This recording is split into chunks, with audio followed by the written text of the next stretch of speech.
അപ്പൊ നമുക്ക് വീണ്ടും തുടങ്ങാമേ.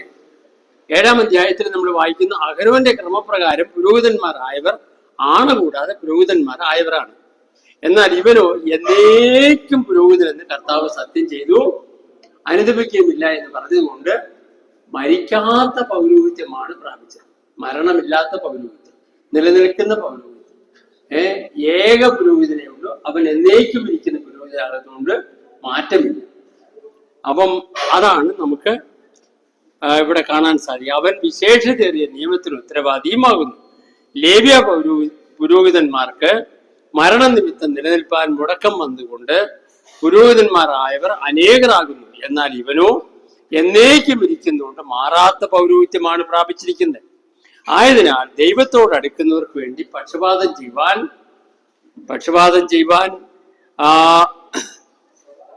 സദാ ജീവിക്കുന്നവനാകിയാൽ, എന്നും ജീവിക്കുന്നവനാകിയാൽ അവരെ പൂർണ്ണമായി രക്ഷിപ്പാൻ പ്രാപ്തനാണ്.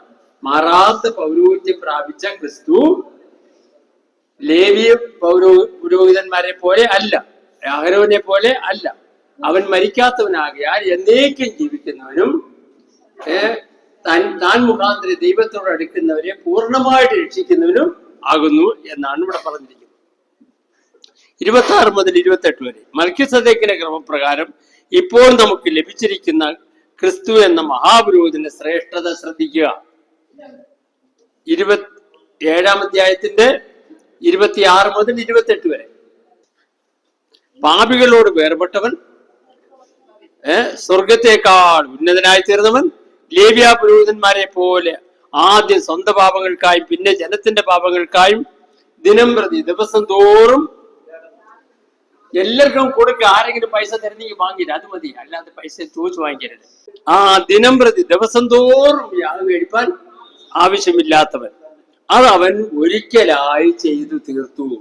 ന്യായപ്രമാണം ബലഹീന മനുഷ്യരെ മഹാപുരോഹിതന്മാരാക്കുന്നു. എന്നാൽ അതിനുശേഷമുള്ള ആണയുടെ വചനമോ എന്നേക്കും തികഞ്ഞവനായ ദൈവപുത്രനെ പുരോഹിതനാക്കുന്നു. ആയതിനാൽ ഇങ്ങനെയുള്ള മഹാപുരോഹിതനാണ് നമുക്ക് വേണ്ടിയത്. ഇങ്ങനെയുള്ള മഹാപുരോഹിതൻ. എങ്ങനെയുള്ള മഹാപുരോഹിതൻ? മുന്നമേ വായിച്ചതുപോലെ പവിത്രൻ, നിർദോഷൻ, നിർമ്മലൻ, പാപികളോട് വേർപെട്ടവൻ, സ്വർഗത്തെക്കാൾ ഉന്നതനായി തീർന്നവൻ, ലേവ്യ പുരോഹിതന്മാരെ പോലെ ആദ്യം സ്വന്തം പാപങ്ങൾക്കായും പിന്നെ ജനത്തിന്റെ പാപങ്ങൾക്ക് വേണ്ടി ദിവസം തോറും യാഗം കഴിപ്പാൻ ആവശ്യമില്ല. അങ്ങനെയുള്ള ഒരു പുരോഹിതനെ ഉള്ളൂ, അത് യേശു കർത്താവ് തന്നെയാണ്. അപ്പം 7-ാം അധ്യായം കഴിഞ്ഞു എന്ന് ഞാൻ കരുതട്ടെ. ആർക്കെങ്കിലും സംശയം ഉണ്ടെങ്കിൽ ചോദിക്കും.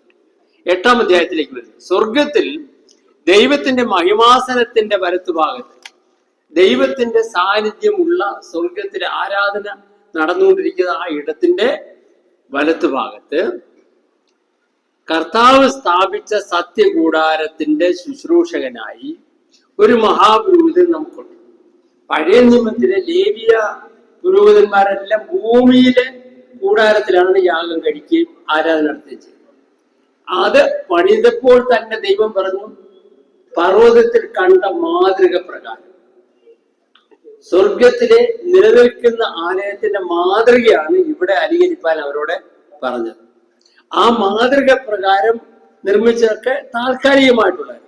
എന്നാൽ യഥാർത്ഥമായ നിത്യമായ നിലനിൽക്കുന്ന ഒരു ദേവാലയമുണ്ട്, അത് സ്വർഗത്തിലാണ്. ആ സ്വർഗത്തിലെ ആ ദേവാലയത്തിൽ ആരാധന സ്വീകരിക്കുന്ന ആരാണ്? ദൈവം. ആ ദൈവത്തിന്റെ പിതാവാം ദൈവം, ആ പിതാവാം ദൈവത്തിന്റെ വലത്തുഭാഗത്തിരിക്കുന്ന ഒരു മഹാപുരോഹിതൻ നമുക്കുണ്ട്. നമ്മുടെ പ്രതിനിധിയായിട്ട് അവിടെ അതാണ് ഇവിടെ പറഞ്ഞത്. സ്വർഗത്തിൽ ദൈവത്തിന്റെ മഹിമാസനത്തിന്റെ വലത്തുഭാഗത്ത് കർത്താവ് സ്ഥാപിച്ച സത്യകൂടാരത്തിന്റെ ശുശ്രൂഷകനായ ഒരു മഹാപുരോഹിതൻ നമുക്കുണ്ട്. മോശ കൂടാരം നിർമ്മിച്ചപ്പോൾ പർവ്വതത്തിൽ വെച്ച് കാണിച്ചു തന്ന മാതൃക പ്രകാരം കൂടാരം ചുമപ്പാൻ കൽപ്പിച്ചിരുന്നു. അത് സ്വർഗീയമായതിന്റെ ദൃഷ്ടാന്തം ആയിരുന്നു. ആയതിനാൽ ക്രിസ്തു തന്റെ വിശേഷതയേറിയ വാഗ്ദത്തത്തിന് സ്ഥാപിക്കപ്പെട്ട നിയമത്തിന്റെ മധ്യസ്ഥനാകിയാൽ അതിന്റെ വിശേഷതയ്ക്കൊത്തവണ്ണം ഉള്ള ശുശ്രൂഷയാണ് പ്രാപിച്ചിരിക്കുന്നത്. അപ്പൊ സ്വർഗത്തിലെ യഥാർത്ഥമായി നിലനിൽക്കുന്ന ആ ദേവാലയത്തിന്റെ മാതൃകയാണ് ഇവിടെ അഹരോൻ സ്വീകരിച്ചത്. എന്നാൽ ഈ നിഴലിന്റെ പൊരുളായിട്ട് നിലനിൽക്കുന്ന ഒരു യാഗം ഒരു ദേവാലയ സ്വർഗത്തിലുണ്ട്. അവിടുത്തെ മഹാപുരോഹിതനാണ് ക്രിസ്തു. അതുകൊണ്ട് അവന് ഈ മഹാപുരോഹിതന്മാരെക്കാളും മാന്യതയാണ്. ഇവിടെ പലരാണ്, അവിടെ ഒരുവൻ മാത്രം. ഇവര് മരിക്കുന്നവരാണ്, അവൻ മരിക്കാത്തവനാണ്, നിലനിൽക്കുന്നതാണ്. ഇവര് ഭൂമിയിലാണ്, അവൻ സ്വർഗത്തിലാണ്. അവൻ സ്വർഗത്തിൽ മഹിമാസനത്തിന്റെ വലത്തുമാണ്, പിതാവാ ദൈവത്തിന്റെ അടുത്ത് തന്നെ. അങ്ങനെ ഒരു മഹാപുരോഹിതൻ നമുക്കുള്ളത് കൊണ്ട് പഴയ പൗരോഹിത്യം വേണമെന്ന് ആരും പറയുന്നു. മനസ്സിലായി? പറഞ്ഞാൽ തന്നെ ഇല്ല, അതെല്ലാം നീക്കി കളഞ്ഞ ദൈവം തുടച്ചു കളഞ്ഞു. ഉണ്ടോ? ലോകത്തിലെവിടെയുണ്ടോ? ഉണ്ടോ? യഹൂദന്മാരുടെ ദേവാലയമുണ്ടോ? ശുശ്രൂഷയുണ്ടോ? ആരാധനയുണ്ടോ? പൗരോഹിത്യമുണ്ടോ? ഉണ്ടോ? ഒന്നുമില്ല. ഇനി അവർ പണിയാൻ പോകുന്നു എന്നൊക്കെ നമ്മൾ കേൾക്കുന്നു. അവർ പണിയണം, അന്ത്യക്രിസ്തുവിന്റെ സമയത്ത് പണിയണം. പണിത് അവിടെ അന്ത്യക്രിസ്തു കയറിയിരിക്കും. ദൈവമെന്നോ പൂജാവിഷയമെന്നോ ഉള്ളതിലെല്ലാം ഞാനാണ് ഏറ്റവും വലിയ പൂജാവിഷയം, ഞാനാണ് ദൈവം എന്നൊക്കെ പറഞ്ഞിട്ട് എവിടെ കയറിയിരിക്കും? ദേവാലയത്തിൽ കയറിയിരിക്കും. അതിനുവേണ്ടിയൊക്കെ അവരിപ്പോൾ ഒരുക്കം കൂട്ടിക്കൊണ്ടിരിക്കുന്നത്. അതൊക്കെ ആകുമ്പോഴത്തേക്കും എല്ലാം തീർന്നു. ഇപ്പോഴും മഹാപുരോഹിതന്മാരായിട്ട് ആരെയും നിയമിച്ചിട്ടില്ല. മഹാപുരോഹിതനാണല്ലോ വേണ്ടത്. ദൈവത്തിനും മനുഷ്യർക്ക് ഇടയ്ക്ക് നിൽക്കുന്ന പ്രധാന വ്യക്തി ആരാ? മഹാപുരോഹിതൻ. അങ്ങനെ ഒരു മഹാപുരോഹിതനോ അങ്ങനെ ഒരു ശുശ്രൂഷയോ ഇപ്പോൾ നടക്കുന്നില്ല. ദൈവം യേശു കർത്താവ് മൂലം, യേശു കർത്താവ് വന്നതിന് ശേഷം അത് നീക്കിക്കളഞ്ഞു. എന്നാൽ അവർ നീക്കാതെ വെച്ചോണ്ടിരിക്കുകയായിരുന്നു കുറച്ചു ദിവസം. എന്നാൽ ദൈവം അത് തുടച്ചു കളഞ്ഞു. ഇപ്പൊ അതിന്റെ പൊടി പോലും ഇല്ലാതായിരിക്കുകയാണ്. മനസ്സിലായി? അതിലേക്കൊന്ന് മടങ്ങി പോകണമെന്ന് ആരെങ്കിലും വിചാരിച്ചാൽ അത് സാധ്യമല്ല. കാരണം അങ്ങനെ ഒന്നും ഇല്ലിപ്പോ നിലവിലേ. അപ്പം മോശ മുഖാന്തരം നൽകപ്പെട്ട പ്രമാണം കുറവില്ലാത്തതായിരുന്നുവെങ്കിൽ രണ്ടാമത്തേതിന് ഇടം അന്വേഷിക്കുക ഇല്ലായിരുന്നു. എന്നാൽ ഒന്നാമത്തെ നിയമം നിലവിലുള്ളപ്പോൾ തന്നെ രണ്ടാമത്തേതിനെ കുറിച്ച് യെരമ്യാ പ്രവാചകൻ മുഖാന്തരം അരുളി ചെയ്തിരുന്നു. യെരമ്യാവ് 31 മുതൽ 34 വരെ ഇതിന്റെ പൂർണ്ണമായ നിറവേറൽ എന്ന് ഉണ്ടാകും. 1000 ആണ്ട് വാഴ്ച കാലത്തുണ്ടാകും. ആ വേദഭാഗം ഒന്ന് വായിച്ച് യെരമ്യാവ് 31 മുതൽ 34 വരെ. ഞാൻ ഇസ്രായേലിനോടും യഹൂദാനോടും പുതിയൊരു നിയമം ചെയ്യുന്ന കാലം വരുമെന്ന് യഹോവയുടെ അരുളപ്പാട്. ഞാൻ അവരുടെ പിതാക്കന്മാരെ കൈക്ക് പിടിച്ച് മിസ്രയീം ദേശത്തു നിന്ന് കൊണ്ടുവന്ന നാളിൽ ഞാൻ അവരോട് ചെയ്ത നിയമം പോലെയല്ല. ഞാൻ അവർക്ക് ഭർത്താവായി തീർന്നിട്ടും അവർ എന്റെ നിയമം ലംഘിച്ചു കളഞ്ഞു എന്ന് യഹോവയുടെ അരുളപ്പാട്. എന്നാൽ ഈ കാലം കഴിഞ്ഞ ശേഷം ഞാൻ ഇസ്രായേൽ ജനത്തോട് ചെയ്യുവാനിരിക്കുന്ന നിയമം ഇങ്ങനെയാകുന്നു. ഞാൻ എന്റെ ന്യായപ്രമാണം ഉള്ളിലാക്കി അവരുടെ ഹൃദയങ്ങളിൽ എഴുതും. ഞാൻ അവർക്ക് ദൈവമായും അവർ എനിക്ക് ജനമായും ഇരിക്കും എന്ന് യഹോവയുടെ അരുളപ്പാട്. ഇനി അവരിൽ ആരും തന്റെ കൂട്ടുകാരനെയും തന്റെ സഹോദരനെയും യഹോവയെ അറിയുക എന്ന് ഉപദേശിക്കുകയില്ല. അവർ ആബാലവൃദ്ധം എല്ലാവരും എന്നെ അറിയും. ഞാൻ അവരുടെ അകൃത്യം മോചിക്കും, അവരുടെ പാപം ഇനി ഓർക്കുകയില്ല എന്ന് യഹോവയുടെ അരുളപ്പാട്. അപ്പൊ ഇവിടെ ഈ ഭാഗം ഉദ്ധരിച്ചുകൊണ്ട് പറയാൻ ഉദ്ദേശിക്കുക എന്താണെന്ന് ചോദിച്ചാൽ, ദൈവം അന്നേ പറഞ്ഞു ഞാൻ ഇനി വേറൊരു ഉടമ്പടി അവരുമായി ചെയ്യുമെന്ന്. മനസ്സിലായി? ഇനി അവരുമായിട്ട് ഒരു നിയമം ചെയ്യുമെന്ന്. ഇപ്പോഴത്തെ നിയമം മാറ്റും. അന്ന് ഞാൻ എന്റെ നിയമത്തെ, എന്റെ പ്രമാണത്തെ അവർ മുന്നിലാക്കി അവരുടെ ഹൃദയങ്ങളിൽ എഴുതും. അവരാപാരം വെക്കുന്നത് അവർ മുഴുവനായിട്ട് യഹോവയെങ്കിലേക്ക് തിരിയും. അപ്പോൾ ഒരുത്തന് തന്റെ കൂട്ടുകാരനെ ഉപദേശിക്കേണ്ടത് ആവശ്യം വരത്തില്ല. അവരുടെ പാപം മുഴുവനും ഞാൻ വായിച്ചു കളയും. അത് എപ്പോഴാണ് സംഭവിക്കുന്നത്? പൂർണ്ണമായിട്ട് 1000 ആണ്ട് വായിച്ചു തരാൻ നടക്കുന്നത്. ഇപ്പോഴും നമ്മൾ ഉപദേശിക്കുകയൊക്കെ ചെയ്യുന്നുണ്ട്. അന്ന് ഉപദേശിക്കേണ്ട ആവശ്യം ഇല്ല. അന്ന് പൂർണ്ണമായിട്ട് അവര് മുഴുവനായിട്ട് രാജ്യമായിട്ട് തന്നെ യഹോവയെങ്കിലേക്ക് തിരിയും. ഇപ്പോഴങ്ങനെ തിരിഞ്ഞിട്ടില്ല. അതുകൊണ്ടാണ് അത് മഹോദരകാലം നടക്കുന്നു ഇവിടെ, അല്ലെ 1000 ആണ്ട് വാഴ്ചയിൽ നടക്കുന്നു ഇവിടെ പറഞ്ഞിരിക്കുന്നതിന്റെ അർത്ഥം. ഇസ്രായേൽ ദൈവത്തിന്റെ നിയമത്തിൽ നിലനിന്നില്ല എന്നും അതുകൊണ്ട് ഈ കാലം കഴിഞ്ഞ ശേഷം ദൈവം അവരുമായി പുതിയൊരു നിയമം ചെയ്യുന്ന കാലം വരുമെന്നും അന്ന് ദൈവം തന്റെ ന്യായപ്രമാണത്തെ അവർ ഉള്ളിലാക്കി അവരുടെ ഹൃദയങ്ങളിൽ എഴുതുമെന്നും ദൈവം അവരുടെ ദൈവവും അവർ തനിക്ക് ജനവുമായിരിക്കുമെന്നും അവർക്ക് അന്യോന്യം ഉപദേശിക്കേണ്ടുന്ന ഇല്ലാത്ത വണ്ണം അവർ എല്ലാവരും ഇതിന്റെ പൂർണ്ണമായ നിറവേറാൻ 1000 ആണ്ട് വാഴ്ചയിലുണ്ടാകും.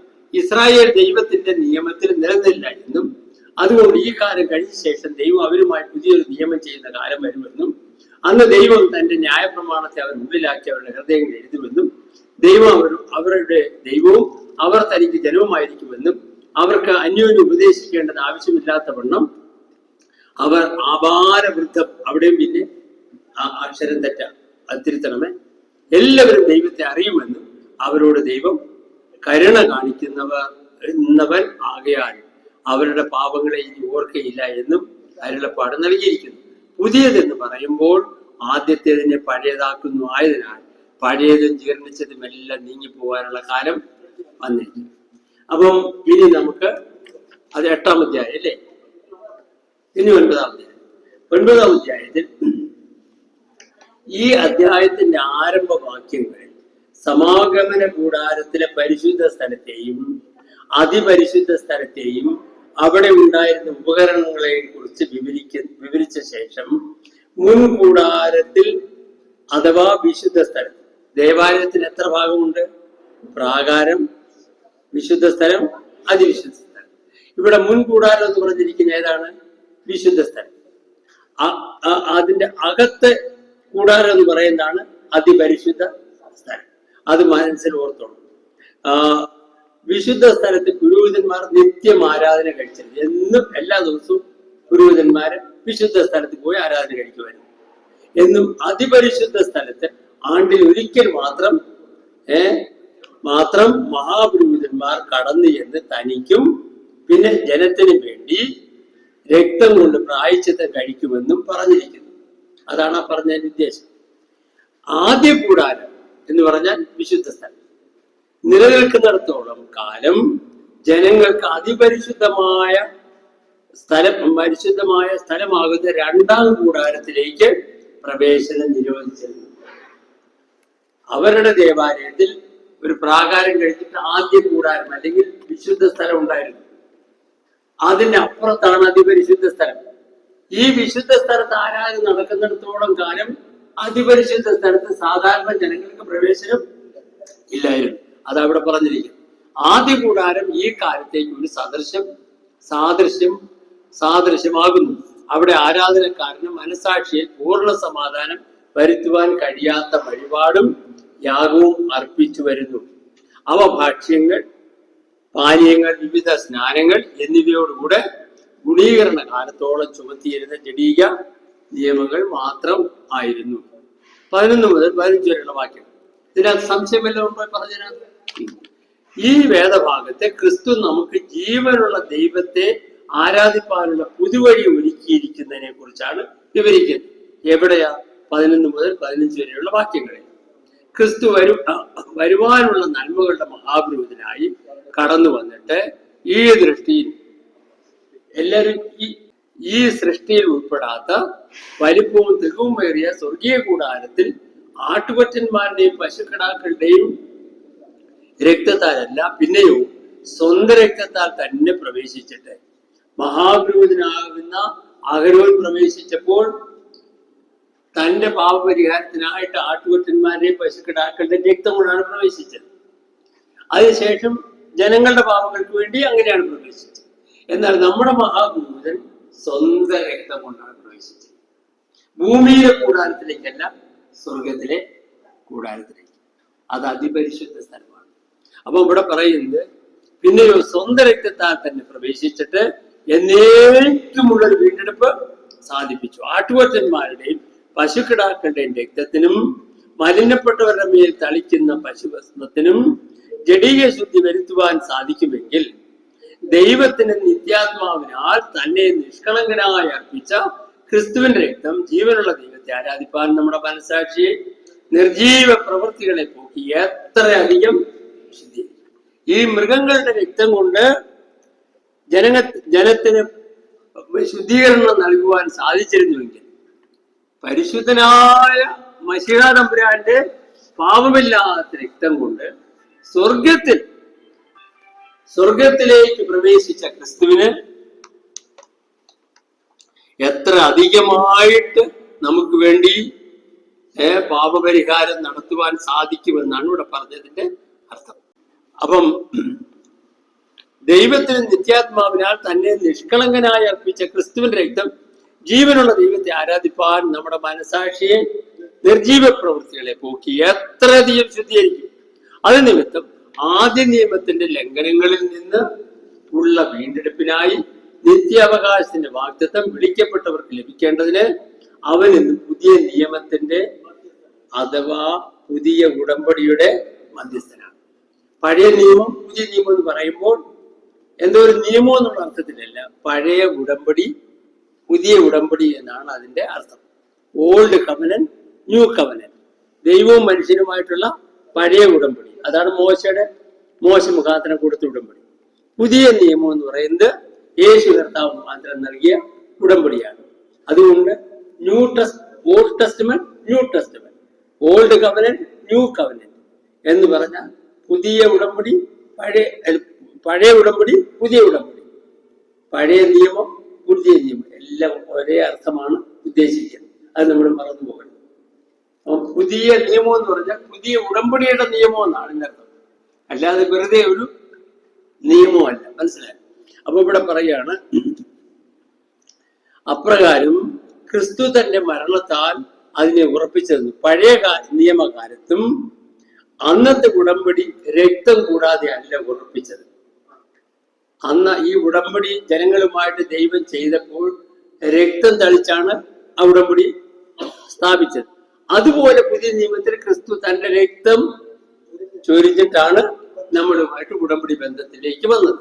മോശ ന്യായപ്രമാണത്തിന്റെ കൽപ്പനകൾ ജനത്തെ വായിച്ചു കേൾപ്പിച്ച ശേഷം രക്തമെടുത്ത് ജനത്തിന്മേൽ തളിച്ച് ഈ സകല വചനങ്ങളും ആധാരമാക്കി യഹോവ നിങ്ങളോട് ചെയ്തിരിക്കുന്ന നിയമത്തിന്റെ രക്തം എന്ന് ജനത്തോട് പറഞ്ഞു. വായിച്ചു പുറപ്പാട് പുസ്തകം 24:7-8 വാക്യം. അവൻ നിയമപുസ്തകം എടുത്ത് ജനം കേൾക്കെ വായിച്ചു. യഹോവ കൽപ്പിച്ചതൊക്കെ ഞങ്ങൾ അനുസരിച്ച് നടക്കുമെന്ന് അവർ പറഞ്ഞു. കണ്ടോ, അവിടെ ഉടമ്പടി ബന്ധം നടത്തി. ഉടമ്പടി ഇങ്ങോട്ട് കൽപ്പിക്കുന്നു, ജനം ഉടമ്പടി ചെയ്യുന്നു. അതിനു മുമ്പായിട്ട് മോശ രക്തമെടുത്ത് അവരുടെ മേൽ തളിക്കുന്നു. അപ്പൊ അവരെല്ലാം ഉടമ്പടി ചെയ്യും, ഞങ്ങൾ ഇത് പാലിക്കും.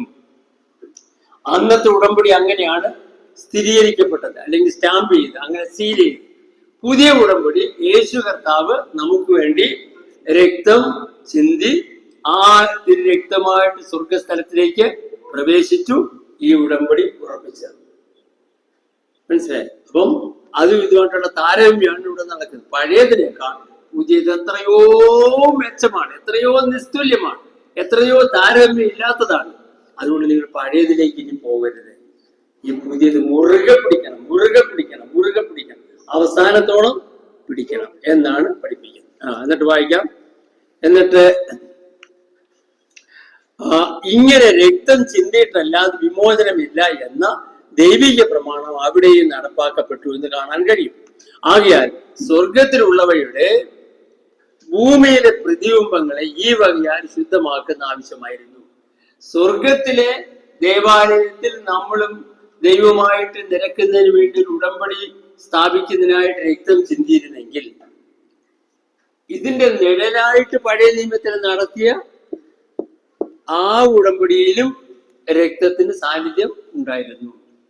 കാരണം രക്തം ചിന്തിയിട്ടല്ലാതെ വിമോചനമില്ല എന്നുള്ളതാണ് ദൈവത്തിന്റെ പ്രമാണം. അപ്പം സ്വർഗീയമായവയ്ക്ക് ഇവയേക്കാൾ നല്ല യാഗങ്ങൾ ആവശ്യമായതിനാൽ ക്രിസ്തു വാസ്തവമായതിന്റെ പ്രതിബിംബമായി ഭൂമിയിലുള്ള മനുഷ്യരുടെ കൈപ്പണിയായ വിശുദ്ധ മന്ദിരത്തിലേക്കല്ല, ഇവിടെ ആരെങ്കിലും പണിത ഒരു പള്ളിയിലേക്കല്ല, പിന്നെയോ ഇപ്പോൾ നമുക്ക് വേണ്ടി ദൈവസന്നിധിയിൽ പ്രത്യക്ഷനാകാൻ സ്വർഗത്തിലേക്ക് അത്രേ പ്രവേശിച്ചത്. ഇപ്പോഴേ കർത്താവ് എവിടെയാണ് പ്രവേശിച്ചിരിക്കുന്നത്? സ്വർഗത്തിൽ. 9-ാമത്തെ അധ്യായത്തിൽ നമ്മൾ 3 പ്രത്യക്ഷതയെ കുറിച്ച് വായിക്കുന്നു. 3 പ്രത്യക്ഷതയെ കുറിച്ച്. 1, കർത്താവ് പാപ പരിഹാരത്തിനായിട്ട് പ്രത്യക്ഷപ്പെട്ടു. 2-ാമതായിട്ട് ഇന്ന് നമുക്ക് വേണ്ടി പിതാവിന്റെ സന്നിധിയിൽ പ്രത്യക്ഷനായിരിക്കുകയാണ്. ഇനി 3-ാമതായിട്ട് അവൻ പാപം കൂടാതെ നമുക്ക് വേണ്ടി പ്രത്യക്ഷന. അതേ വായിച്ചേപ്പിക്കാം. അതുകൊണ്ടാണ് 1 യോഹന്നാൻ 2-ാം അധ്യായത്തിന്റെ 1-2 വാക്യങ്ങൾ നമ്മൾ വായിക്കുമ്പോൾ നാം വായിക്കുന്നു, കുഞ്ഞുങ്ങളെ പാപം ചെയ്യാതിരിക്കാൻ ഞാൻ ഇത് നിങ്ങൾക്ക് എഴുതുന്നു. ഒരുവൻ പാപം ചെയ്തുവെങ്കിലോ യേശുക്രിസ്തു എന്ന കാര്യസ്ഥൻ നമുക്ക് പിതാവിന്റെ വലത്ത് ഭാഗത്തുണ്ട്. ഒരുവൻ പോയി ഒരാളെ കൊന്നിച്ചു വന്നിട്ടുണ്ടെങ്കിൽ യേശുക്രിസ്തു അവിടെ ഉണ്ടെന്നാന്ന് പറഞ്ഞതിനർത്ഥം അല്ല. ഒരു അബദ്ധം പറ്റിപ്പോയാൽ, കാരണം ആ ലേഖനം മുഴുവൻ വായിച്ചു നോക്കുക, പാപം ചെയ്യുന്നതിന് ആരുടെ മകനാണ്? പിശാചിനുമാണ്. അവൻ മനഃപൂർവ്വമായിട്ട് പാപം ചെയ്യുന്നതിനെ കുറിച്ചല്ല അവിടെ പറയുന്നത്, ബലഹീന നിമിത്തം ഉണ്ടാകുന്ന പാപങ്ങളെ കുറിച്ചാണ്. മഹാപുരോഹിതൻ ആണ്ടുതോറും അന്യരക്തത്തോടുകൂടെ വിശുദ്ധ മന്ദിരത്തിൽ പ്രവേശിക്കുന്ന പോലെ അവനും കൂടെ കൂടെ പ്രായശ്ചിത്തം അർപ്പിക്കാൻ ആവശ്യം ഇല്ല. അങ്ങനെയായാൽ ലോകസ്ഥാപനം മുതൽക്ക് പലപ്പോഴും കഷ്ടം അനുഭവിക്കേണ്ടി വരുമായിരുന്നു. എന്നാൽ അവൻ ലോകാവസാനത്തിൽ സ്വന്തം യാഗം കൊണ്ട് പാപപരിഹാരം വരുത്തുവാൻ ഒരിക്കൽ പ്രത്യക്ഷനായി. അതാണ് 1-ാമത്തെ പ്രത്യക്ഷത. 2-ാമതായി ഒരിക്കൽ മരിക്കുകയും പിന്നെ ന്യായവിധിയും ദൈവം മനുഷ്യർക്ക് നിയമിച്ചിരിക്കാൻ ക്രിസ്തു പാപങ്ങളെ ചുമപ്പാൻ ഒരിക്കൽ പ്രത്യക്ഷനായി. ഇനി തനിക്കായി കാത്തു നിൽക്കുന്നവരുടെ രക്ഷയ്ക്കായി പാപം കൂടാതെ 2-ാമത് പ്രത്യക്ഷനാകും. അത് അവസാനത്തെ പ്രത്യക്ഷത. എന്നാൽ ഇതിന്റെ ഇടയ്ക്കൊരു പ്രത്യക്ഷതയുണ്ട്. അതാണ് യോഹന്നാന്റെ ലേഖനം 2-ാം അധ്യായത്തിന്റെ 1-2 വാക്യങ്ങളിൽ നമ്മൾ കാണുന്നത്. എന്താണ്? അവൻ പിതാവിന്റെ വലത്ത് ഭാഗത്ത് നമുക്ക് ഉണ്ടായിരുന്നു. അത് ഈ എബ്രായർക്ക് എഴുതിയ ലേഖനം 9-ാം അധ്യായത്തിൽ നമുക്ക് കാണാൻ സാധിക്കും. എബ്രായർക്ക് എഴുതിയ ലേഖനം 9-ാമത്തെ അധ്യായം. എബ്രായർക്ക് എഴുതിയ ലേഖനം 9-ാമത്തെ അധ്യായം. 9-ാമത്തെ അധ്യായത്തിൽ അതിന്റെ 24-ാമത്തെ വാക്യം നോക്കുക. ക്രിസ്തു വാസ്തവമായതിന്റെ പ്രതിരൂപമായി കൈപ്പണിയായ വിശുദ്ധ മന്ദിരത്തിലേക്കല്ല, ഇപ്പോൾ നമുക്ക് വേണ്ടി ദൈവസന്നിധിയിൽ പ്രത്യക്ഷനാവാൻ. അത് ഒരു പ്രത്യക്ഷത എണ്ണിക്കോണം. 2-ാമതായിട്ട് 26-ാം വാക്യത്തിന്റെ അവസാനം, എന്നാൽ അവൻ ലോകാവസാനത്തിൽ സ്വന്തം യാഗം കൊണ്ട് പാപപരിഹാരം വരുത്തുവാൻ ഒരിക്കൽ പ്രത്യക്ഷനായി. അത് ആദ്യത്തെ പ്രത്യക്ഷത. ഇപ്പം നമുക്ക് വേണ്ടി പിതാവിന്റെ സന്നിധി പ്രത്യക്ഷനായി എന്നുള്ളത് 2-ാമത്തെ പ്രത്യക്ഷത. ഇനി 3-ാമത്തെ 28-ാം വാക്യം, അങ്ങനെ തന്നെ അനേകരുടെ പാപങ്ങളെ ചുമപ്പാൻ ഒരിക്കൽ അർപ്പിക്കപ്പെട്ടു, തനിക്കായി കാത്തു നിൽക്കുന്നവരുടെ രക്ഷയ്ക്കായി അവൻ പാപം കൂടാതെ 2-ാമത് പ്രത്യക്ഷൻ ആകും. അതാണ് കർത്താവിന്റെ വീണ്ടും വരവ്. അപ്പൊ ഒരിക്കൽ പാപത്തിന് പരിഹാരം വരുത്താൻ പ്രത്യക്ഷനായി, ഇപ്പോൾ നമ്മെ ദൈവത്തോട് നിരപ്പിക്കാനായി സ്വർഗത്തിൽ ആലയത്തിൽ പ്രത്യക്ഷനായി, ഇനി പാപം കൂടാതെ ഭൂമിയിലേക്ക് നമ്മെ ചേർത്തുകൊള്ളാനായിട്ട് മടങ്ങി വരും. അങ്ങനെ 3 പ്രത്യക്ഷത. അപ്പം എബ്രായർക്ക് എഴുതിയ ലേഖനം 9-ാം അധ്യായം വായിക്കുമ്പോൾ ഈ 3 പ്രത്യക്ഷതയെ കുറിച്ച് നമുക്ക് കാണാൻ സാധിക്കും. 1 മുതൽ 18 വരെ എഴുതിയിരിക്കുന്ന 3 വായിക്കാം. ന്യായപ്രമാണം വരുവാനുള്ള നന്മകളുടെ നിഴൽ മാത്രമായിരുന്നു, അത് കാര്യങ്ങളുടെ സാക്ഷാൽ സ്വരൂപം അല്ലായിരുന്നു. അതിന് പ്രകാരം യാഗം കഴിക്കുന്ന പുരോഹിതന്മാർക്ക് ആരാധനക്കാർക്ക് സൽഗുണപൂർത്തി വരുത്തുവാൻ ഒരു നാളും കഴിഞ്ഞിരുന്നില്ല. അതുകൊണ്ടാണ് സങ്കീർത്തനത്തിൽ ഹനനയാകവും ഭോജനയാകവും നീ ഇച്ഛിച്ചില്ല. അതെവിടെ എഴുതിയിരിക്കുന്നത്? 40-ാം സങ്കീർത്തനം. കഴിഞ്ഞ ദിവസം വായിച്ച, നീ ചെവികളെ എനിക്ക് തുളച്ചിരിക്കുന്നു. ഒരടിമ തന്റെ യജമാനെ വിട്ടുപോകേണ്ട സമയം വന്നാൽ, യഹൂദനായിട്ടുള്ള ഗുരുവിനെ അടിമയായിട്ട് വാങ്ങിച്ചാൽ അവന് ഒരു ചെറിയ കാലഘട്ടമുണ്ട്. അത് കഴിഞ്ഞാൽ അവന് വിട്ടുപോകാം. അപ്പോഴവൻ പറയാം, ഞാൻ എൻ്റെ യജമാനെ വിട്ടു പോവുകയാണ്. അപ്പോഴെന്ത് വേണം? അവരെ പിടിച്ചിന്ന് കട്ടളക്കാരനോട് ചേർത്ത് നിർത്തി അവന്റെ ചെവി കുത്തി തുടങ്ങണം. അതിന്റെ അർത്ഥം എന്നേക്കും ദാസനായി. അപ്പൊ ഇവിടെ പറയാണ്, മനസ്സോടെ ഒരാൾ പറയാണ്, നീ ചെവി എനിക്ക് തുളച്ചിരിക്കുന്നു, ഞാൻ മനസ്സോടെ നിന്റെ ദാസനായി തീർന്നു, അതുകൊണ്ട് ഇതാ ഞാൻ വരുന്നു, പുസ്തകത്തിനുള്ളിൽ എന്നെ കുറിച്ച് എഴുതിയിരിക്കുക. അത് 40-ാം സങ്കീർത്തനത്തിൽ ഉള്ള വാക്യമാണ്. അപ്പൊ മനസ്സോടെ മശീഹ രാജാവാകുന്ന ക്രിസ്തു യാഗമായി തീരാൻ വരുന്നു എന്നുള്ളതാണ് അവിടെ പറയുന്നത്. എപ്പോഴാണ്? യാഗങ്ങളൊന്നും ദൈവത്തിന് പ്രസാദമായി വരാതെ ഇരിക്കുന്ന സമയത്ത്, അല്ലെങ്കിൽ അതൊന്നും പോരാ എന്ന് ദൈവം പറഞ്ഞ സമയത്ത്. യാഗങ്ങളെല്ലാം നിഴലായിരുന്നു. അതുകൊണ്ട് പാപം മാറത്തില്ല. അപ്പം പാപം മാറ്റാനായിട്ട് മനസ്സോടെ തന്നെ താൻ താഴ്ത്തി ക്രൂശിലെ മരണത്തോളം അനുസരണമുള്ളവനായി തീർന്ന ക്രിസ്തു പറയാണ്, ചെവി എനിക്ക് തുളയ്ക്കപ്പെട്ടിരിക്കുന്നു, ഇതാ ഞാൻ വരുന്നു പറഞ്ഞു. ഭൂമിയിലേക്ക്, നമ്മുടെ അടുക്കലേക്ക് വരുന്നതിനെ കുറിച്ചാണ് പറയുന്നത്. നമുക്ക് വേണ്ടി ഇങ്ങോട്ട് വന്നു, ഇനി രണ്ടാമത് നമുക്ക് വേണ്ടി വരും. അതിനു മുമ്പേ ഇടയ്ക്ക് പറഞ്ഞിട്ടുണ്ട് അവൻ സ്വർഗത്തിൽ പ്രത്യക്ഷനായ. 3 വരുന്നുണ്ട്. സാക്ഷ്യം, നീ എനിക്ക് ചെവികളെ എനിക്ക് തുളച്ചിരിക്കുന്നു, ഹോമയാകും പാപയാകും നീ ചോദിച്ചില്ല. അപ്പോൾ ഞാൻ പറഞ്ഞു, ഇതാ ഞാൻ വരുന്നു, പുസ്തക ചുരുളുകളിൽ എന്നെ കുറിച്ച് എഴുതിയിരിക്കുന്നു. എന്റെ ദൈവമേ, നിന്റെ ഇഷ്ടം ചെയ്യുവാൻ ഞാൻ പ്രിയപ്പെടുന്നു എന്ന് ക്രിസ്തുവിന്റെ ആത്മാവ് പ്രവചനമായി പറഞ്ഞിരിക്കുന്നു. സങ്കീർത്തനം 40-6 മുതൽ 8 വരെയുള്ള വാക്യങ്ങളിൽ കാണാം.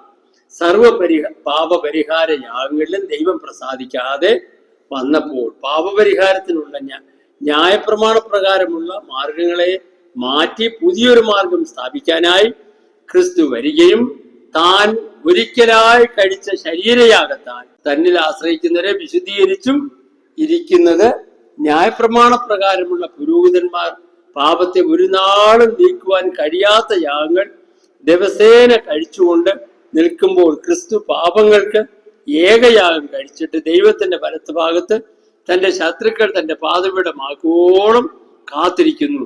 ഏകയാഗത്താൽ അവൻ വിശുദ്ധീകരിക്കപ്പെടുന്നവർക്ക് സദാകാലത്തേക്ക് സൽഗുണപൂർത്തി വരുത്തിയിരിക്കുന്നു. യാഗങ്ങൾ ദൈവത്തിന് പോരാതെ വന്നപ്പോൾ എന്ന് പറഞ്ഞ യാഗങ്ങൾ പാപത്തെ നീക്കുവാൻ മതിയാകാതെ വന്നപ്പോൾ ഒരാള് മനസ്സോടെ പറയാണ്, ഇതാ ഞാൻ വരുന്നു, എന്റെ ചെവി തുളച്ചിട്ട് വീഴുന്നു, ഞാൻ എന്നെ തന്നെ ഏൽപ്പിച്ചിരിക്കുന്നു, ഞാൻ വരുന്നു എന്ന് അന്നേ പറയുന്നു. അങ്ങനെ പറഞ്ഞിട്ട് വന്നവനാണ് യേശു കർത്താവ്. അവൻ വന്നതിന് ശേഷം ഏകയാഗത്താൽ, ആണ്ടുതോറും യാഗം വേണ്ട, ദിവസം തോറും യാഗം വേണ്ട, പിന്നെയോ ഏകയാഗത്താൽ അവൻ വിശുദ്ധീകരിക്കപ്പെടുന്നവർക്ക് സദാകാലത്തേക്ക് പെർമനന്റ് ആയിട്ട് ഇറ്റേണലായിട്ട് സൽഗുണപൂർത്തി വരുത്തിയിരിക്കുന്നു. ഇതിനെക്കുറിച്ച് പരിശുദ്ധാത്മാവ് നമുക്ക് സാക്ഷീകരിക്കുന്നു. ഈ കാലം കഴിഞ്ഞ ശേഷം ഞാൻ അവരോട് ചെയ്യുവാനിരിക്കുന്ന നിയമം ഇതാകുന്നു, എന്റെ ന്യായപ്രമാണം അവരുടെ ഉള്ളിലാക്കി അവരുടെ ഹൃദയങ്ങളിൽ എഴുതുമെന്ന് കർത്താവിന്റെ അരുളപ്പാടെന്ന് അരുളി ചെയ്ത ശേഷം അവരുടെ പാപങ്ങളെയും അകൃത്യങ്ങളെയും ഞാൻ ഇനി ഓർക്കയില്ല എന്ന് അരുളി ചെയ്യുന്നു. മുമ്പേ നമ്മൾ വായിച്ച ഭാഗം തന്നെയാണിത്. യെരമ്യാ 31-33 മുതൽ 34 വരെ. ഈ വിധം പാപങ്ങൾക്ക് മോചനമാർഗം ഒരുക്കപ്പെട്ടിരിക്കുകയാണ്. ഇനി പാപങ്ങൾക്കായി ഒരു യാഗവും ആവശ്യമില്ല. യേശു കർത്താവ് നമ്മളെ വിശുദ്ധീകരിച്ചാൽ നമുക്ക് നൽകപ്പെടുന്നത് സ്ഥിരമായിട്ടുള്ള വിശുദ്ധീകരണം. ഈ ആണ്ടിൽ വിശുദ്ധീകരണത്തിന് വേണ്ടി മഹാബലിയെ കൊണ്ട് യാഗം അർപ്പിച്ചു, അടുത്ത വർഷം വീണ്ടും അർപ്പിക്കുന്നു. അങ്ങനെ ഒരു 100 വർഷം ലോകത്ത് ജീവിക്കുകയാണ്. 100 പ്രാവശ്യം യാഗം അർപ്പിക്കേണ്ട ആവശ്യമൊന്നുമില്ല. പര്യാപ്തമായ ഒരു യാഗം മനസ്സിലായി. നമ്മള് കുഞ്ഞിനാണെങ്കിൽ ഒരു സ്പൂൺ പാൽ കൊടുത്തു, അല്ലെങ്കിൽ 2 സ്പൂൺ പാൽ കൊടുത്തു, പിന്നെ അത് കഴിഞ്ഞ് 1 മണിക്കൂർ കഴിഞ്ഞ് പിന്നെ ഇച്ചിരി കൊടുത്തു. അങ്ങനെ ഇങ്ങനെ കൂടെ കൊടുത്തുകൊണ്ടിരിക്കേണ്ട ആവശ്യമില്ല. അതിന് ശരിക്കും ആഹാരം കൊടുക്കുവാണെങ്കിൽ കുഞ്ഞ് നല്ല പിടുക്കനായിട്ട് വളരുകയും ചെയ്യും, കളിച്ചും ചിരിച്ചും അവിടെ നടക്കുകയും ചെയ്യും. കൂടെ എനിക്ക് വിശക്കുന്നേ എന്ന് പറഞ്ഞുകൊണ്ടിരിക്കുന്നത്. അപ്പൊ അങ്ങനെ നമ്മുടെ വിശപ്പ് പൂർണ്ണമായി മാറ്റുവാൻ, നമ്മുടെ പാപത്തിന് പരിഹാരം പൂർണ്ണമായിട്ട് തരുവാൻ, നമുക്ക് നിത്യമായ രക്ഷ തരുവാൻ, സദാകാലത്തേക്ക് സൽഗുണപൂർത്തി വരുത്തുവാൻ യേശു കർത്താവ് പര്യാപ്തമായ ഏകയാഗം കഴിച്ചു എന്നാണ് നമ്മുടെ വായിക്കുന്നത്. അപ്പം അടുത്തത് 19 മുതൽ 25 വരെയുള്ള വാക്യം. നാം ഇനി എന്താണ് പറയേണ്ടത് എന്ന് വ്യക്തമാക്കുന്ന ഒരു വേദഭാഗമാണിത്. പാപങ്ങൾക്ക് എന്നേക്കുമുള്ള പരിഹാരം കർത്താവ് ഒരുക്കിയിരിക്കുന്നത് മനസ്സിലാക്കി നാം അത് പ്രാപിച്ചവരായി ശരിയായ വിധം ദൈവത്തെ ആരാധിക്കുന്നവരാകണം. പാപപരിഹാരം ലഭിച്ചു എന്ന് പറഞ്ഞ് നടന്നാൽ പോരാ. പാപപരിഹാരം ലഭിച്ച നാം ആരാണ്? ഇപ്പോഴേ രാജകീയ പുരോഹിത വർഗമാണ്. അതെവിടെ വായിക്കുന്നു? 1 പത്രോസ് 2:9. അന്ധകാരത്തിൽ നിന്ന് അത്ഭുത പ്രകാശത്തിലേക്ക് വിളിച്ചവരുടെ സദ്ഗുണങ്ങളെ കുറിച്ചുപ്പാൻ തിരഞ്ഞെടുക്കപ്പെട്ട ജാതിയും രാജകീയ പുരോഹിതന്മാരുമാണ്, വിശുദ്ധ വംശമാണ്. അപ്പം റോയൽ പ്രീസ്റ്റ് ആണ് നമ്മൾ. അപ്പൊ അതുകൊണ്ട് വിശുദ്ധീകരിക്കപ്പെട്ട് കഴിഞ്ഞാൽ പിന്നെ അടുത്ത കർത്തവ്യം, അടുത്ത ചുവടെന്ന് പറയുന്നത് ആരാധനയാണ്. മനസ്സിലായി? നമ്മള് രക്ഷിക്കപ്പെട്ടവരെന്റെ ദൈവത്തെ ആരാധിക്കുന്നവരാണ്. രക്ഷിക്കപ്പെട്ടു എന്ന് പറഞ്ഞ് നടന്നാൽ പോരാ. മനസ്സിലായി? എല്ലാ ആഴ്ചയിലും ദൈവത്തെ ആരാധിക്കും. യേശു കർത്താവ് തന്റെ ദേഹം എന്ന തിരശ്ശീല നമുക്കായി കീറി പുതുവഴി തുറന്നിരിക്കുന്നു. തന്റെ രക്തത്താൽ വിശുദ്ധ മന്ദിരത്തിലേക്കുള്ള പ്രവേശനത്തിന് ധൈര്യം പകർന്നിരിക്കുന്നു. അതിപരിശുദ്ധമായ സ്ഥലമാകുന്ന പിതാവാം ദൈവത്തിന്റെ സന്നിധിയിൽ മഹാപുരോഹിതനായി എഴുന്നേറ്റിരിക്കുന്നു. ആരാ? ക്രിസ്തു. ആയതിനാൽ നാം ദുർമനസാക്ഷി ആരാധനയ്ക്ക് പോകുമ്പോഴേ അവരെ കുറിച്ച് ഇവരെ കുറിച്ചൊക്കെ മനസ്സിൽ കരുതിക്കൊണ്ട് അങ്ങോട്ട് പോരുത് കേട്ടോ. ഞാൻ ഇന്ന് എന്റെ പ്രബോധനത്തിലൂടെ ഞാൻ അവനെ ശരിയായി. അത് കഴിഞ്ഞിറങ്ങി വരുമ്പോൾ ബാക്കി അടുത്തുള്ളവരോടൊക്കെ പറഞ്ഞുകൊള്ളു എന്റെ വിശുദ്ധി. അതുകൊണ്ട് പോരുത്. ദുർമനസാക്ഷി നീങ്ങുമാറ് ഹൃദയം ശുദ്ധി ചെയ്തവരായി, അഥവാ ക്രിസ്തുവിന്റെ രക്തത്താൽ ശുദ്ധീകരിച്ചവരായി. എങ്ങനെ? ഏറ്റുപറഞ്ഞ് ശുദ്ധീകരിച്ചവരായി, വിശ്വാസത്തിന്റെ പൂർണ്ണ നിശ്ചയം ഉള്ളവരായി, പരമാർത്ഥ ഹൃദയത്തോട് ദൈവത്തെ ആരാധിപ്പാനായി അടുത്ത് വരണം. പ്രത്യാശയുടെ സ്വീകാര്യം മുറുകെ പിടിക്കണം. വാഗ്ദത്തം ചെയ്തവൻ വിശ്വസ്തനാണ്. ചിലർ ചെയ്യുന്ന പോലെ സഭായോഗങ്ങളെ, അതാ ഞാൻ പറഞ്ഞു, ചിലർ ചെയ്യുന്ന പോലെ സഭായോഗങ്ങളെ ഉപേക്ഷ കാണിക്കാതെ അന്യോന്യം പ്രബോധിപ്പിച്ചുകൊണ്ട് സ്നേഹത്തിനും സൽപ്രവൃത്തിക്കും ഉത്സാഹം വർദ്ധിപ്പിപ്പാനും. ചുമ്മാതെ അവിടെ കയറിയിരുന്ന് കുറെ നേരം പാചമടിക്കാനല്ല പറഞ്ഞത്. കൂട്ടു സഹോദരങ്ങളെ ആവേശം കൊള്ളിക്കുന്ന രീതിയിൽ പ്രബോധിപ്പിക്കണം. ദൈവത്തെ ആരാധിക്കാനായിട്ട് കൂട്ടു സഹോദരങ്ങളെ ആവേശം കൊള്ളിക്കണം, ഉത്സാഹം വർദ്ധിപ്പിക്കണം. അങ്ങനെയുള്ള പ്രബോധിപ്പിക്കുക. അല്ലാതെ ഞാൻ മിടുക്കനാണ്, എനിക്ക് ഗ്രീക്ക് അറിയാം, എനിക്ക് ഹീബ്രു അറിയാം എന്നൊക്കെ കാണിക്കാൻ വേണ്ടി അവിടെ ചെന്ന് അതിന്റെ അർത്ഥമൊക്കെ പറഞ്ഞ് വെറുതെ സമയം കളയരുത്. നാം കൂടിരിക്കുന്ന സഹോദരങ്ങളുടെ എന്ത് വേണം? ഉത്സാഹം വർദ്ധിപ്പിക്കുന്ന വിധത്തിൽ പ്രബോധിപ്പിച്ചും. പിന്നെ നാം ദുർമനസാക്ഷി നീങ്ങുമാർ ഹൃദയ ശുദ്ധീകരിച്ചവരായ, അഥവാ ക്രിസ്തുവിന്റെ രക്തത്താൽ ശുദ്ധീകരിച്ചവരായി, വിശ്വാസത്തിന്റെ പൂർണ്ണ നിശ്ചയം ഉള്ളവരായി പരമാർത്ഥ ഹൃദയത്തോട് ദൈവത്തെ ആരാധിപ്പാനായി അടുത്ത് വരണം. പ്രത്യാശയുടെ സ്വീകാര്യം മുറുകെ പിടിക്കണം. വാഗ്ദത്തം ചെയ്തവൻ വിശ്വസ്തനാണ്. ചിലർ ചെയ്യുന്ന പോലെ സഭായോഗങ്ങളെ ഉപേക്ഷിക്കാതെ അന്യോന്യം പ്രബോധിപ്പിച്ചുകൊണ്ട് സ്നേഹത്തിനും സൽപ്രവൃത്തിക്കും ഉത്സാഹം വർദ്ധിപ്പിക്കാൻ തക്കവണ്ണം ശ്രദ്ധിക്കണം. കർത്താവിന്റെ വരവിന്റെ നാൾ സമീപിക്കത്തോറും അധികമായി ഈ വിധം കൂടി വരികയും ഉത്സാഹിപ്പിക്കുകയും ചെയ്യണം. കർത്താവിന്റെ വര അടുത്തിരിക്കുന്നു. അതുകൊണ്ട് നമ്മൾ എന്ത് വേണം? എപ്പോഴും പ്രാർത്ഥിച്ചുകൊണ്ടിരിക്കണമെന്ന് ലൂക്കോസിന്റെ സുവിശേഷം 21:36 വരെയുള്ള 36 വാക്യത്തിൽ നമ്മൾ വായിക്കുന്നു. ഇനി ഇതേ 9-ാം അധ്യായത്തിന് 26 മുതൽ 39 വരെയുള്ള വാക്യം ഇവിടെ നമുക്ക് കർശനമായ മുന്നറിയിപ്പോടെ ഉപദേശം നൽകിയിരിക്കുന്നതായി കാണാം. ഈ വേദഭാഗം ഈ പുസ്തകത്തിന്റെ അവസാന മുന്നറിയിപ്പുകളിൽ ഒന്നാണ്. ഈ വേദഭാഗത്തിൽ നമ്മൾ കാണാൻ പോകുന്ന ദൈവത്തിന്റെ ഒരു മുന്നറിയിപ്പാണ്. ആരംഭം മുതലേ മുന്നറിയിപ്പുണ്ട്. നിങ്ങൾക്കും ആ സ്വസ്ഥയിൽ പ്രവേശിപ്പാൻ എന്ത് വേണം? ഉത്സാഹിക്കണം. പ്രവേശിക്കാൻ സാധിക്കാതെ പോയി എന്ന് വരാതിരിക്കാൻ ഭയപ്പെടണം, മുറുകെ പിടിക്കണം എന്നൊക്കെ പറഞ്ഞിട്ട് ഇവിടെ അവസാനമായിട്ട് കൊടുക്കുന്ന ചില മുന്നറിയിപ്പുകളിൽ ഒന്നാണിത്. അവിടെ പറയുന്നത് എന്താണ്? ദൈവത്തോട് മത്സരിച്ചാൽ ചിലർ ചിന്തിക്കുന്നത് പോലെ പാപങ്ങൾക്ക് വേണ്ടി ഇനി യാതൊരു യാഗവും ഇല്ല. അവർ ന്യായവിധിയുടെ ഭയങ്കരമായ പ്രതീക്ഷയും ദൈവത്തോട് എതിരിടുന്നവരെ ദഹിപ്പിക്കാനുള്ള അവർ ശരിയാകൂ? ഇല്ലല്ല, അവർ ഇല്ല. അവാന്നുള്ളതാണ് വെട്ടിക്കളഞ്ഞ ചമൻ. യാഗവുമില്ല. ന്യായവിധിയുടെ ഭയങ്കരമായ പ്രതീക്ഷയും ദൈവത്തോട് എതിരിടുന്നവരെ ദഹിപ്പിക്കാനുള്ള ക്രോധാഗ്നിമേ ശേഷിക്കുന്നുള്ളൂ. ദൈവപുത്രനെ ചവിട്ടിക്കളയുകയും തന്നെ ശുദ്ധീകരിച്ച നിയമരക്തത്തെ മലിനമെന്ന് നിരൂപിക്കുകയും ദൈവത്തിന്റെ പരിശുദ്ധാത്മാവിനെ നിന്ദിക്കുകയും ചെയ്താൽ അങ്ങനെയുള്ള പിന്മാറ്റക്കാർക്ക് കടുമയേറിയ ശിക്ഷ തന്നെ ലഭിക്കും.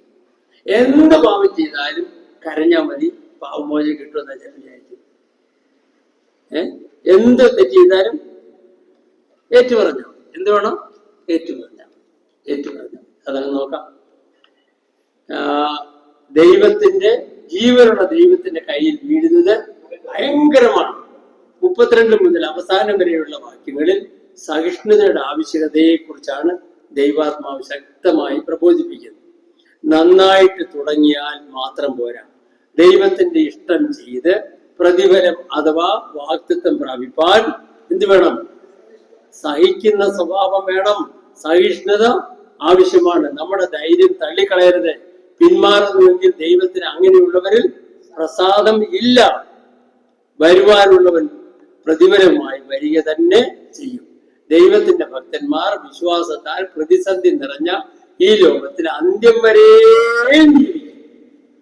അങ്ങനെ ജീവിച്ച് സാക്ഷ്യം പുലർത്തി വരുന്ന ചരിത്രമാണ്, സാക്ഷ്യം പുലർത്തി വന്ന ചരിത്രമാണ് നാം അടുത്ത അധ്യായത്തിൽ വായിക്കുന്നത്. വരുന്ന നല്ല വന്ന നരിച്ചിരി അരുവ് കൂട്ടിക്കളഞ്ഞാണ്.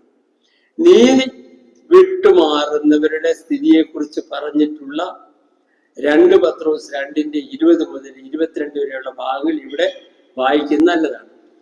2 പത്രോസ് 2:20 മുതൽ 22 വരെ വായിച്ചു. കർത്താവും രക്ഷിതാവുമായ യേശുക്രിസ്തുവിന്റെ പരിജ്ഞാനത്താൽ ലോകത്തിന്റെ മാലിന്യം വിട്ടോടിയവർ അതിൽ വീണ്ടും കുടുങ്ങി തോറ്റുപോയാൽ അവരുടെ ഒടുവിലത്തെ സ്ഥിതി ആദ്യത്തേതിനേക്കാൾ അധികം വഷളായി പോയി. 2 പത്രോസ് 2:20 മുതലുള്ള വാക്യങ്ങളാണ് നമ്മൾ വായിക്കുന്നത്. വായിച്ചു. തങ്ങൾക്ക് ഏൽപ്പിച്ചു കിട്ടിയ വിശുദ്ധ കൽപ്പനയെ നീതിയുടെ വഴി അറിഞ്ഞ ശേഷം വിട്ടുകളയുന്നതിനേക്കാൾ അത് അറിയാതെ ഇരിക്കുന്നത് അവർക്ക് നന്നായി. തങ്ങൾക്ക് ഏൽപ്പിച്ചു കിട്ടിയ വിശുദ്ധ കൽപ്പനയെ അറിഞ്ഞതിന് ശേഷം, അത് നല്ലതായിരുന്നു അനുഭവിച്ചറിഞ്ഞതിന് ശേഷം കളയുന്നതിനേക്കാളും അത് അറിയാതിരുന്നത് നല്ലതായിരുന്നു. കാരണം അറിഞ്ഞവന് അധികം അടി കിട്ടും. അതിന്റെ വ്യക്തമായ തെളിവാണ് യഹൂദന്റെ ചരിത്രം. യഹൂദനെ കൊന്നതുപോലെ ലോകത്തൊരു ജാതിയെ കൊന്നിട്ടില്ല. 1-ാം നൂറ്റാണ്ടിൽ AD 7 13.5 ലക്ഷം പേരെയാണ് കൊന്നത്. ഹിറ്റ്ലർ 2ാം ലോകമഹായുദ്ധത്തിന്റെ സമയത്ത് എത്ര പേരെയാണ് കൊന്നത്? 62 ലക്ഷം പേരെയാണ് ഗ്യാസ് ചേമ്പറിലിട്ട് കൊന്നത്. മനസ്സിലായി? അപ്പം അങ്ങനെ അവരെ വേട്ടയാടിയതിന്റെ ചരിത്രം നമുക്ക് കാണാൻ സാധിക്കും. അവരെ ഇല്ലാതാക്കി കളഞ്ഞു. പഴയ കാലത്ത് 1500 വർഷങ്ങൾക്ക് മുമ്പ് 6 ലക്ഷം പുരുഷന്മാരും സ്ത്രീകളും പിന്നെ കുട്ടികളും ഉണ്ടായിരുന്നു എന്ന് പറഞ്ഞ 10-25 ലക്ഷം പേര് അന്ന് തന്നെ ഉണ്ടായിരുന്നു. ഇന്ന് അവരുടെ രാജ്യത്ത് എത്ര പേരുണ്ട്? 1 കോടി തികച്ചില്ല, 92 ലക്ഷമേ ഉള്ളൂ. മുടിഞ്ഞു മുടിഞ്ഞു മുടിഞ്ഞു താണും വരുമെന്ന് ആവർത്തന പുസ്തകം 28-ാം അധ്യായത്തിൽ എഴുതിയതുപോലെ, പഴഞ്ചൊല്ലും പ്രാക്കുമാകുമെന്ന് എഴുതിയതുപോലെ അവര് മുടിഞ്ഞും പഴഞ്ചൊല്ലും പ്രാക്കുമായി തീർന്നു. അതുപോലെ വേറൊരു ജാതിയുമായി തീർന്നിട്ടില്ല. കാരണം എന്താണ്? അറിഞ്ഞവന് അധികം മടി, അറിഞ്ഞവന് അധികം മടി. അതുകൊണ്ട് ഇതൊക്കെ രുചിച്ചറിഞ്ഞതിന് ശേഷം കളയുന്നതിനേക്കാളും അറിയാതിരിക്കുന്നതാണ് അവർക്ക് നല്ലതെന്ന് പറഞ്ഞിരിക്കുന്നത്. ചെറിയ കാര്യമല്ല. ആത്മീയം വെറും കളിക്കാര്യം അല്ല, കഞ്ഞിയും കറിയും കളിക്കുന്ന പോലുള്ള പരിപാടിയല്ല ഇത്. ഇത് ശാലം സൂക്ഷിച്ച് കൈകാര്യം ചെയ്യേണ്ട കാര്യമാണ്. പാപം ഉണ്ടായത് എങ്ങനെയാന്ന് ചോദിച്ചാൽ, ആദ്യമേ ദൈവത്തോട് മത്സരിച്ചു, പാപത്തിന് അധീനനായി തീർന്നു. ദൈവത്തോട് മത്സരിച്ച് ദൈവം പറഞ്ഞു, ദൈവം എല്ലാ സമൃദ്ധിയും കൊടുത്തു, ദൈവ തേജസ് കൊടുത്തു, വാഴാനുള്ള ഭാഗ്യം കൊടുത്തു, എല്ലാ സൃഷ്ടിയുടെ പേരിൽ നീ വാഴുക എന്നവരോട് പറഞ്ഞു. ഇങ്ങനെയൊക്കെ ചെയ്ത ദൈവം പറഞ്ഞതുപോലെ ഒന്ന് ജീവിക്കാൻ പറഞ്ഞപ്പം അവനെന്ത് ചെയ്തു? ഒന്നും കൊടുത്തിട്ടില്ലാത്ത സാത്താമെന്ന് പറഞ്ഞു, നീ ദൈവത്തെ പോലെ കാണും. കാരണം മനുഷ്യന്റെ ബുദ്ധിക്ക് കുറവില്ല. ബുദ്ധി, പൂർണ്ണമായ ബുദ്ധി, പൂർണ്ണമായ തേജസ്, പൂർണ്ണമായ ആഹാരം, പൂർണ്ണമായ എല്ലാം കൊടുത്തു. അനുസരിക്കണം. നമ്മളിപ്പം നമ്മുടെ കുഞ്ഞിന് എല്ലാം കൊടുത്തതിന് ശേഷം, മോനെ പപ്പ വിളിച്ചങ്ങോട്ട് വരണം കേട്ടോ, ഞാൻ വരത്തില്ല. അപ്പം പപ്പ അടിക്കൂ.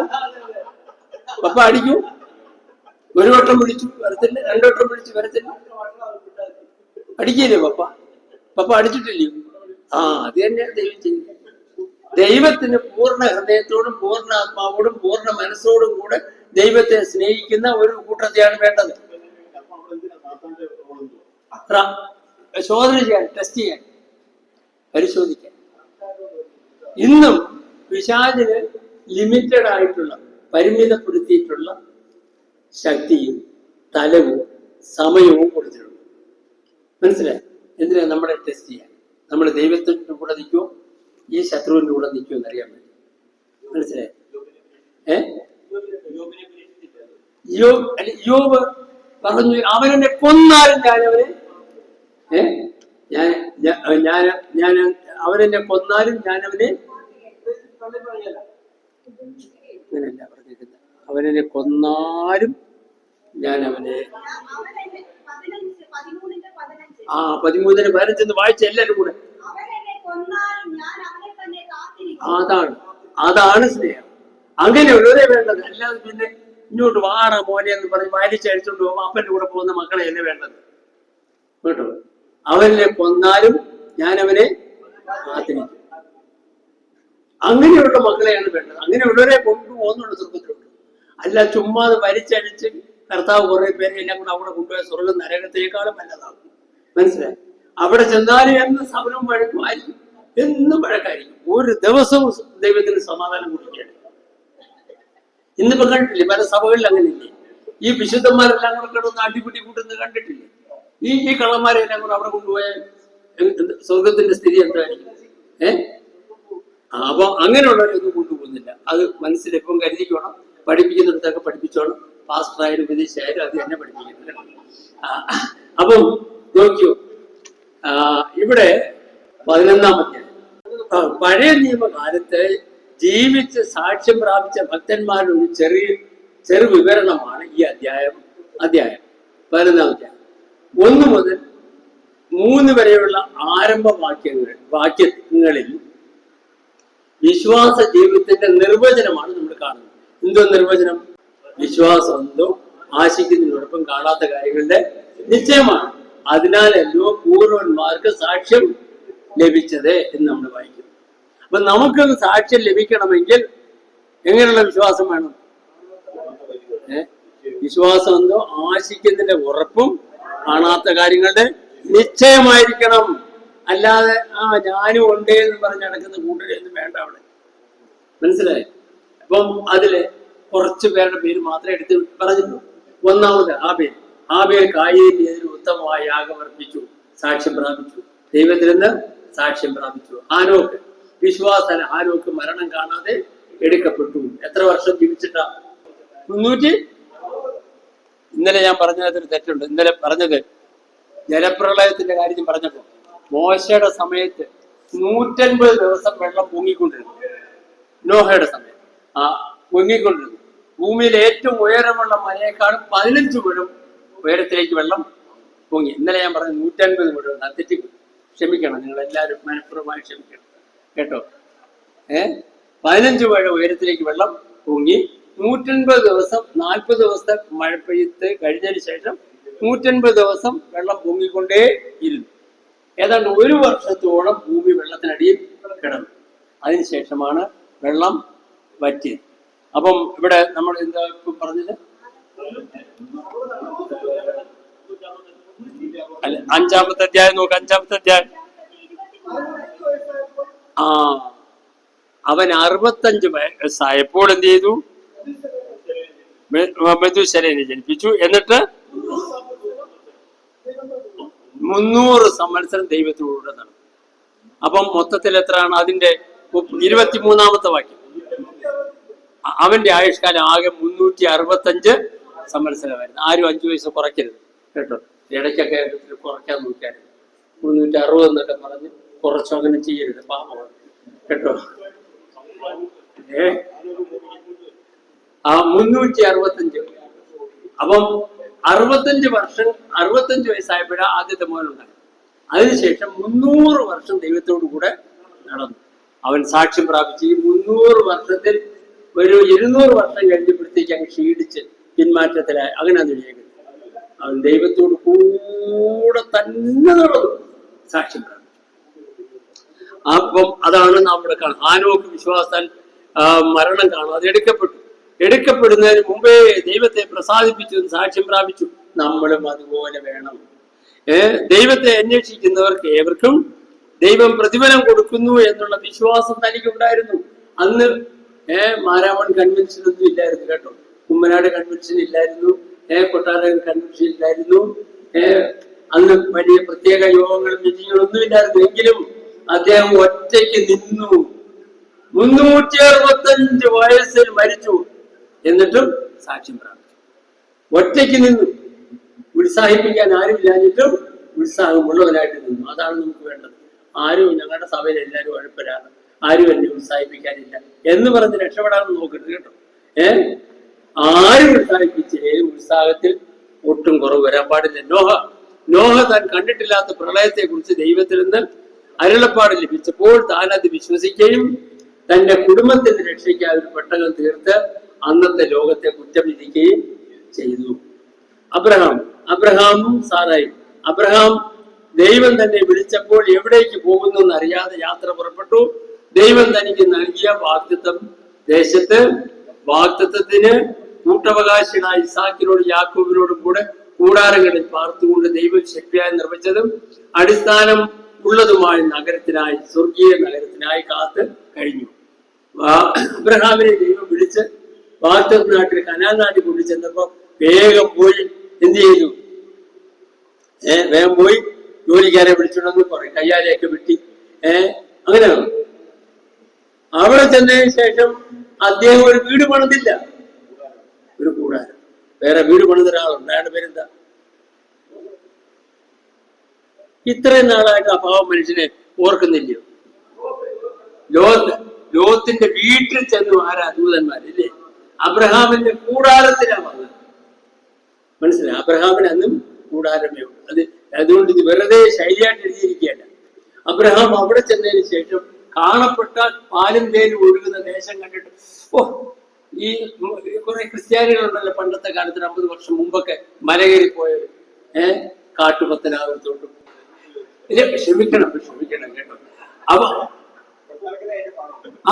ഇവിടൊക്കെ വടക്കുന്ന ഞങ്ങളുടെ അപ്പന്മാരൊക്കെ അങ്ങ് മണ്ണടിയിൽ നിന്നൊക്കെ തെക്കോട്ട് നീങ്ങി ഇങ്ങോട്ട് വന്നിട്ട് ഞാൻ അങ്ങ് അവസാനം പോയി അങ്ങ് തിരുവനന്തപുരത്തോട്ടുണ്ട്, തെക്കേറ്റത്തുണ്ട്. ചെങ്ങന്നൂരിന്നും അതുപോലെ വടക്കുന്നൊക്കെ ഒരുപാട് പേര് വന്നു. അതുപോലെ കോട്ടയത്ത് നിന്നൊക്കെ ഒരുപാട് പേര് മലബാറിനോട് കയറി. അവിടെ ചെന്നതിന് ശേഷം മലബാറിൽ പോയ ക്രിസ്ത്യാനികളിൽ നല്ലൊരു പങ്ക് തോറ്റു. ഇപ്പോഴത്തെ തലമുറയെ കുറിച്ച് എനിക്കറിയത്തില്ല, ഒരു 19 വർഷത്തിന് മുമ്പ് എനിക്കറിയാം. അവിടെ ചെന്ന് ഈ പിള്ളേരെ പഠിപ്പിച്ചതുമില്ല, പഠിക്കാൻ സമ്മതിച്ചതുമില്ല. എടാ അവിടെ കളിക്കണ, ഇവിടെ കളിക്കണ, അവിടെ പേര് കിട്ടറ, ഇവിടെ പച്ചിരി വളർത്തറ എന്ന് പറഞ്ഞിട്ട് ഇവരെ ഇട്ട് പണിയയിച്ച് അവരുടെ ഭാവി നശിപ്പിച്ചാണ്. സമയത്ത് ഇവിടെ 5 സെന്റിലും 10 സെന്റിലും കിടന്നവരുടെ മക്കളൊക്കെ പഠിച്ച് ആസ്ട്രേലിയയിലും അമേരിക്കയിലും അവര് പ്രമുഖന്മാരെ. മനസ്സിലായി? ഇന്നിപ്പം കുറവാണ്. അപ്പൊ അതാണ് അതിന്റെ ആ ചരിത്രം പഠിക്കുമ്പോൾ മനസ്സിലാക്കാൻ സാധിക്കുന്നത്. അപ്പം ഇങ്ങനെ അബ്രഹാം കൂട്ടി എന്ന് പാലും തേനും എഴുതുന്ന ദേശത്തോട് ചെന്നപ്പോഴത്തേക്ക് എന്തൊരു ദേശം, ഇവിടെ 15 ഏക്കറിൽ കിട്ടിയെന്ന് പറഞ്ഞിട്ട് ഉടനെ വേലി കെട്ടിയോ? അവിടെ ഒരു കൂടാരം പണിത് അവിടെ താമസം. കാരണം ദൈവം ശില്പിയായി നിർമ്മിച്ചതും അടിസ്ഥാനമുള്ളതുമായ നഗരം അതെനിക്ക് വേണം, എന്റെ സന്തതിക്ക് വേണം. അല്ലാതെ ഇവിടുത്തെ ഈ മണ്ണും ഇവിടുത്തെ മാവും ഒന്നും വണ്ടിക്ക് വേണ്ട. ഇതല്ല, അവിടെ ചെന്ന് അന്യദേശത്ത് പരദേശിയായി പാർത്തുകൊണ്ട് ദൈവം ശില്പിയായി നിർമ്മിച്ചതും അടിസ്ഥാനമുള്ളതുമായ നഗരത്തിനായി കാത്തിരുന്നു. അതാണ്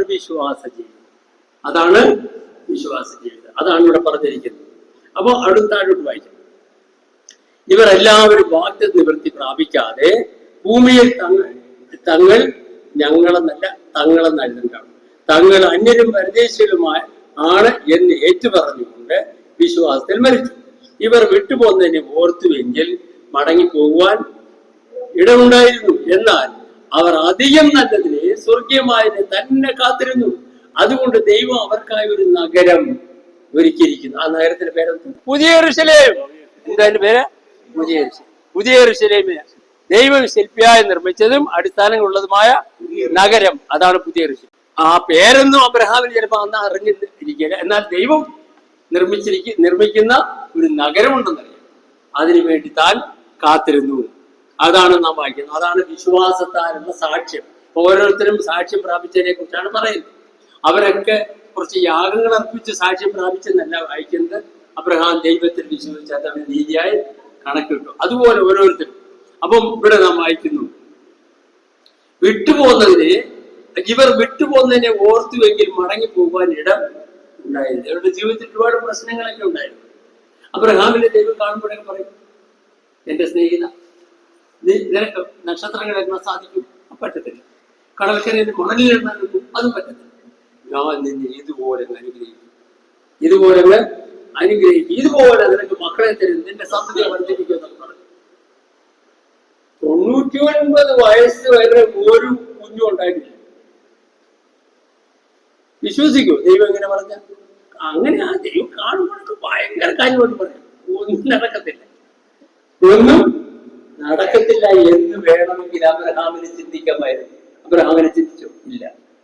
അബ്രഹാം ദൈവത്തിൽ വിശ്വസിച്ചു എന്ന് പറഞ്ഞാൽ വിശ്വസിച്ചു, 100% വിശ്വസിച്ചു. ദൈവം താമസിപ്പിച്ചാലും അത് ഉപേക്ഷയല്ല എന്ന് വിശ്വസിച്ചു. മനസ്സിലായോ? അതാണ് ദൈവത്തിലുള്ള വിശ്വാസം. പ്രതിസന്ധികൾ ഉണ്ടായപ്പോഴും ക്ഷാമം ഒന്നും അബ്രഹാം അവിടെ വിട്ട് പോകാൻ ഇഷ്ടപ്പെട്ടിരുന്നില്ല. അപ്പം ദൈവം അവർ വിട്ടുപോകുന്നതിനെ ഓർത്തുവെങ്കിൽ മടങ്ങിപ്പോകുവാൻ ഇടമുണ്ടായിരുന്നു. എന്നാൽ അവർ നല്ലതിനെ, സ്വർഗീയമായതിനെ തന്നെ കാത്തിരുന്നു. അതുകൊണ്ട് ദൈവം അവർക്കായി ഒരു നഗരം ഒരുക്കിയിരിക്കുന്നുവല്ലോ, ഒരു പുതിയ ഒരുക്കിയിരിക്കുന്നുവല്ലോ. അവിടെ നാം വായിക്കുന്നു, അതുപോലെ അവരുടെ ദൈവം എന്ന് വിളിക്കപ്പെടുവാൻ ദൈവം ലജ്ജിക്കുന്നും ഇല്ല. ദൈവം അബ്രഹാമിനെ പരീക്ഷിച്ചപ്പോൾ ദൈവം തന്റെ മകനെ മരിച്ചവരിൽ നിന്ന് ഉയർപ്പിപ്പാൻ ശക്തനെന്ന് ഉറച്ചുകൊണ്ട് വിശ്വാസത്താൽ അവനെ യാഗം അർപ്പിച്ചിട്ട് മരിച്ചവരിൽ നിന്ന് ഉയർത്തിരുന്നവനെ പോലെ വീണ്ടും പ്രാപിക്കുകയും ചെയ്തു. ദൈവം വളരെ താമസിച്ച് 100-ാമത്തെ വയസ്സിൽ ഒരു മോനെ കൊടുത്തു. അവൻ ഇച്ചിരി കണ്ട് മിടുക്കനായ അവനെ കടിയും ചിരിയൊക്കെ കണ്ടുകൊണ്ടിരിക്കുമ്പോൾ ഒരു ദിവസം ദൈവം പറഞ്ഞു, അബ്രഹാമേ, അതേ കർത്താവേ, നീ സ്നേഹിക്കുന്ന മോനുണ്ടല്ലോ, അവനെ നീ ഒരു മലയുണ്ടല്ലോ അവിടെ, 3 ദിവസത്തെ വഴി നടന്നു കഴിഞ്ഞാൽ അവിടെ എത്താം. അതിന്റെ പേരെന്താ? അവിടെ വരെ പോകണം. എന്തിനാ 3 ദിവസത്തെ വഴി? ചിന്തിക്കാനാ. അവനെ കൊല്ലണോ വേണ്ട, മനസ്സിലായോ? 3 ദിവസം രണ്ടുപേരും കൂടെ നടക്കുക, രണ്ടുപേരും കൂടെ വിറവും ചുംബിക്കൊണ്ട് നടക്കുക. വിറവ് പോയിട്ടുണ്ട്, വിറവ് ചുംബിക്കൊണ്ട് നടക്കുക. എന്നിട്ട് അവിടെ ചെന്നു, വേലക്കാരൻ കൂടെ ഉണ്ട്, മാലയുടെ ചവിട്ടി ചെന്നപ്പോ അബ്രഹാമിനോട് ദൈവം ഒന്നും പറയുന്നില്ല. അബ്രഹാം, ഞാൻ നിന്നെ ഒന്ന് ടെസ്റ്റ് ചെയ്യാൻ വേണ്ടി, ഒന്ന് പരീക്ഷിക്കാൻ വേണ്ടി പറഞ്ഞതേ ഉള്ളൂ. അങ്ങനെ ഒന്നും ചെയ്യേണ്ട ആവശ്യമില്ല. വേറെ പറയുന്നില്ല, അങ്ങനൊന്നും പറഞ്ഞില്ല. അങ്ങനെ പറയുമെന്ന് വേണമെങ്കിൽ നമ്മൾ ചിന്തിക്കും. പറഞ്ഞില്ല. ഞാനും മോനും കൂടെ പോയി ആരാധന കഴിച്ചിട്ട് മടങ്ങി വരാമെന്ന് പറഞ്ഞു. രണ്ടുപേരും കൂടെ പോയി വഴിയിൽ വെച്ച് ഒന്നും പറഞ്ഞില്ല. അവിടെ ചെന്നിട്ട് പറഞ്ഞു, വിറകുകൊണ്ട് തീ കൊണ്ട്, കാലത്തെ പോലെ തീപ്പെട്ടിയില്ല, തീ കൊണ്ടുപോകണം. അപ്പം പറഞ്ഞു, എന്നാൽ അപ്പൊ യാഗത്തിനുള്ള മൃഗമില്ലല്ലോ. അപ്പൊ മോനെ, അതൊക്കെ ദൈവം കരുതിക്കൊള്ളും. അവന്റെ വിശ്വാസത്തിന്റെ വീര്യം നോക്കണം. നമുക്ക് കഥയായിട്ട് പറയാൻ, സൺഡേ സ്കൂൾ പഠിപ്പിക്കാൻ എളുപ്പമുണ്ട്. നമ്മുടെ ജീവിതത്തിൽ അത് വരുമ്പോഴാണ് അതിന്റെ ഗൗരവം മനസ്സിലാക്കുന്നത്. ദൈവം കരുതിക്കൊള്ളും പോലെ ഈസാക്ക് എന്തിനു പേടിക്കുന്നു? അവിടെ ചെന്നതിന് ശേഷം മോനെ അവസാനമായിട്ട് കെട്ടിയിട്ട് ആ വിറകിന്റെ പുറത്ത് കിടന്നു, വാളെടുത്ത് വെട്ടാനായിട്ട്. എന്തുകൊണ്ടത് ചെയ്യുന്നറിയാമോ? ഇങ്ങനെ വയസ്സുകാലത്ത് ഒരു മോനെ തരാൻ കഴിവുള്ള ഒരു ദൈവത്തിന് ഇവനെ ഞാൻ തീ കത്തിച്ച് ചാമ്പലാക്കിയാലും അതിരുന്ന് വീണ്ടും ഉയർത്തിരിപ്പിക്കാൻ ശക്തനാണ് അവൻ, പ്രാപ്തിയുള്ളവനാണ് എന്ന് വിശ്വസിച്ചത് കൊണ്ട് അവനെ യാഗം കഴിക്കാനായിട്ട് വാളെടുത്തു. അപ്പോഴും പറഞ്ഞു, അബ്രഹാമേ, ഞെട്ടിപ്പോയി, അബ്രഹാമേ, മകന്റെ മേൽ വാളോകരുത്. 22-ാം അധ്യായം ഇല്ലേ? ഉൽപ്പത്തി പുസ്തകം 22-ാം അധ്യായം.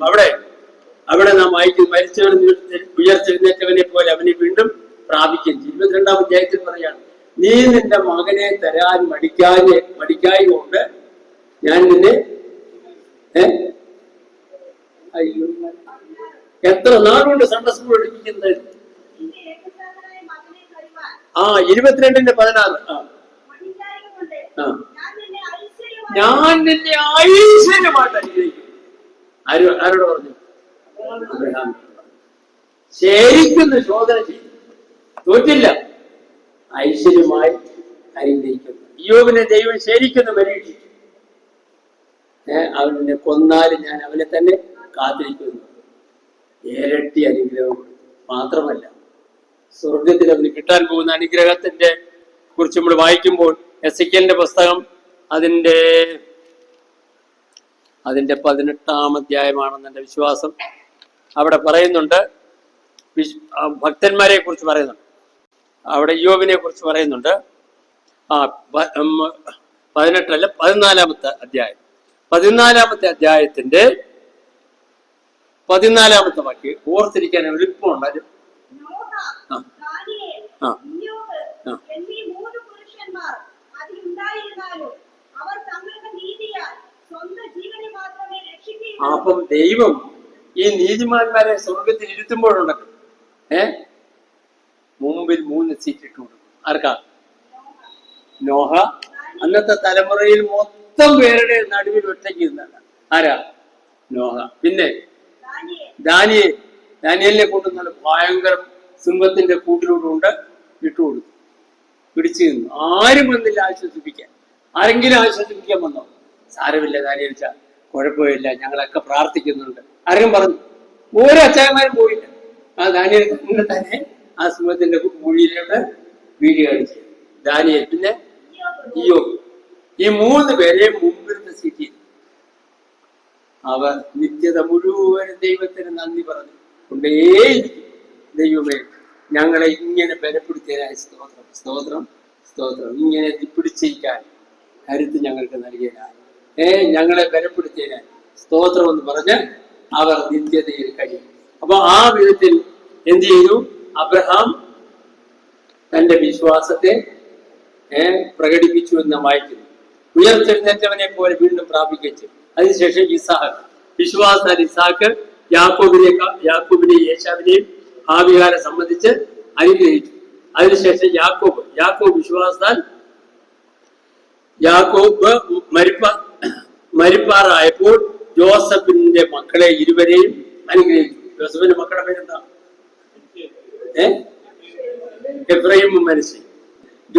ജോസഫ് താൻ മരിക്കും മുമ്പേ ഇസ്രായേൽ ജനത്തിന്റെ കനാൻ ദേശത്തേക്കുള്ള മടങ്ങിപ്പോക്കിനെ കുറിച്ച് പറഞ്ഞു. പോകുമ്പോൾ എന്റെ അസ്ഥി കൂടെ കൊണ്ടുപോകണമെന്ന് പറഞ്ഞു. അത് വിശ്വാസം ഉണ്ടായതുകൊണ്ടാണ്. മോശയുടെ മാതാപിതാക്കൾ കുഞ്ഞിനെ കൊല്ലാനായിട്ട് രാജാവിന് കൽപ്പന കിട്ടിയപ്പോൾ എന്ത് ചെയ്തു? 3 മാസം രാജാവ് കഴുത്തെടുക്കുമോ ഇല്ലയോ എന്നുള്ള വായ്പാട് ഇല്ലാതെ 3 മാസം കുഞ്ഞിനെ ഒളിപ്പിച്ചു വെച്ചു. ആരെങ്കിലും ചെന്ന് പറഞ്ഞു കൊടുത്താൽ എന്ത് ചെയ്യാ? രാജാവ് പറയും, തട്ടേക്കാൻ പറയും.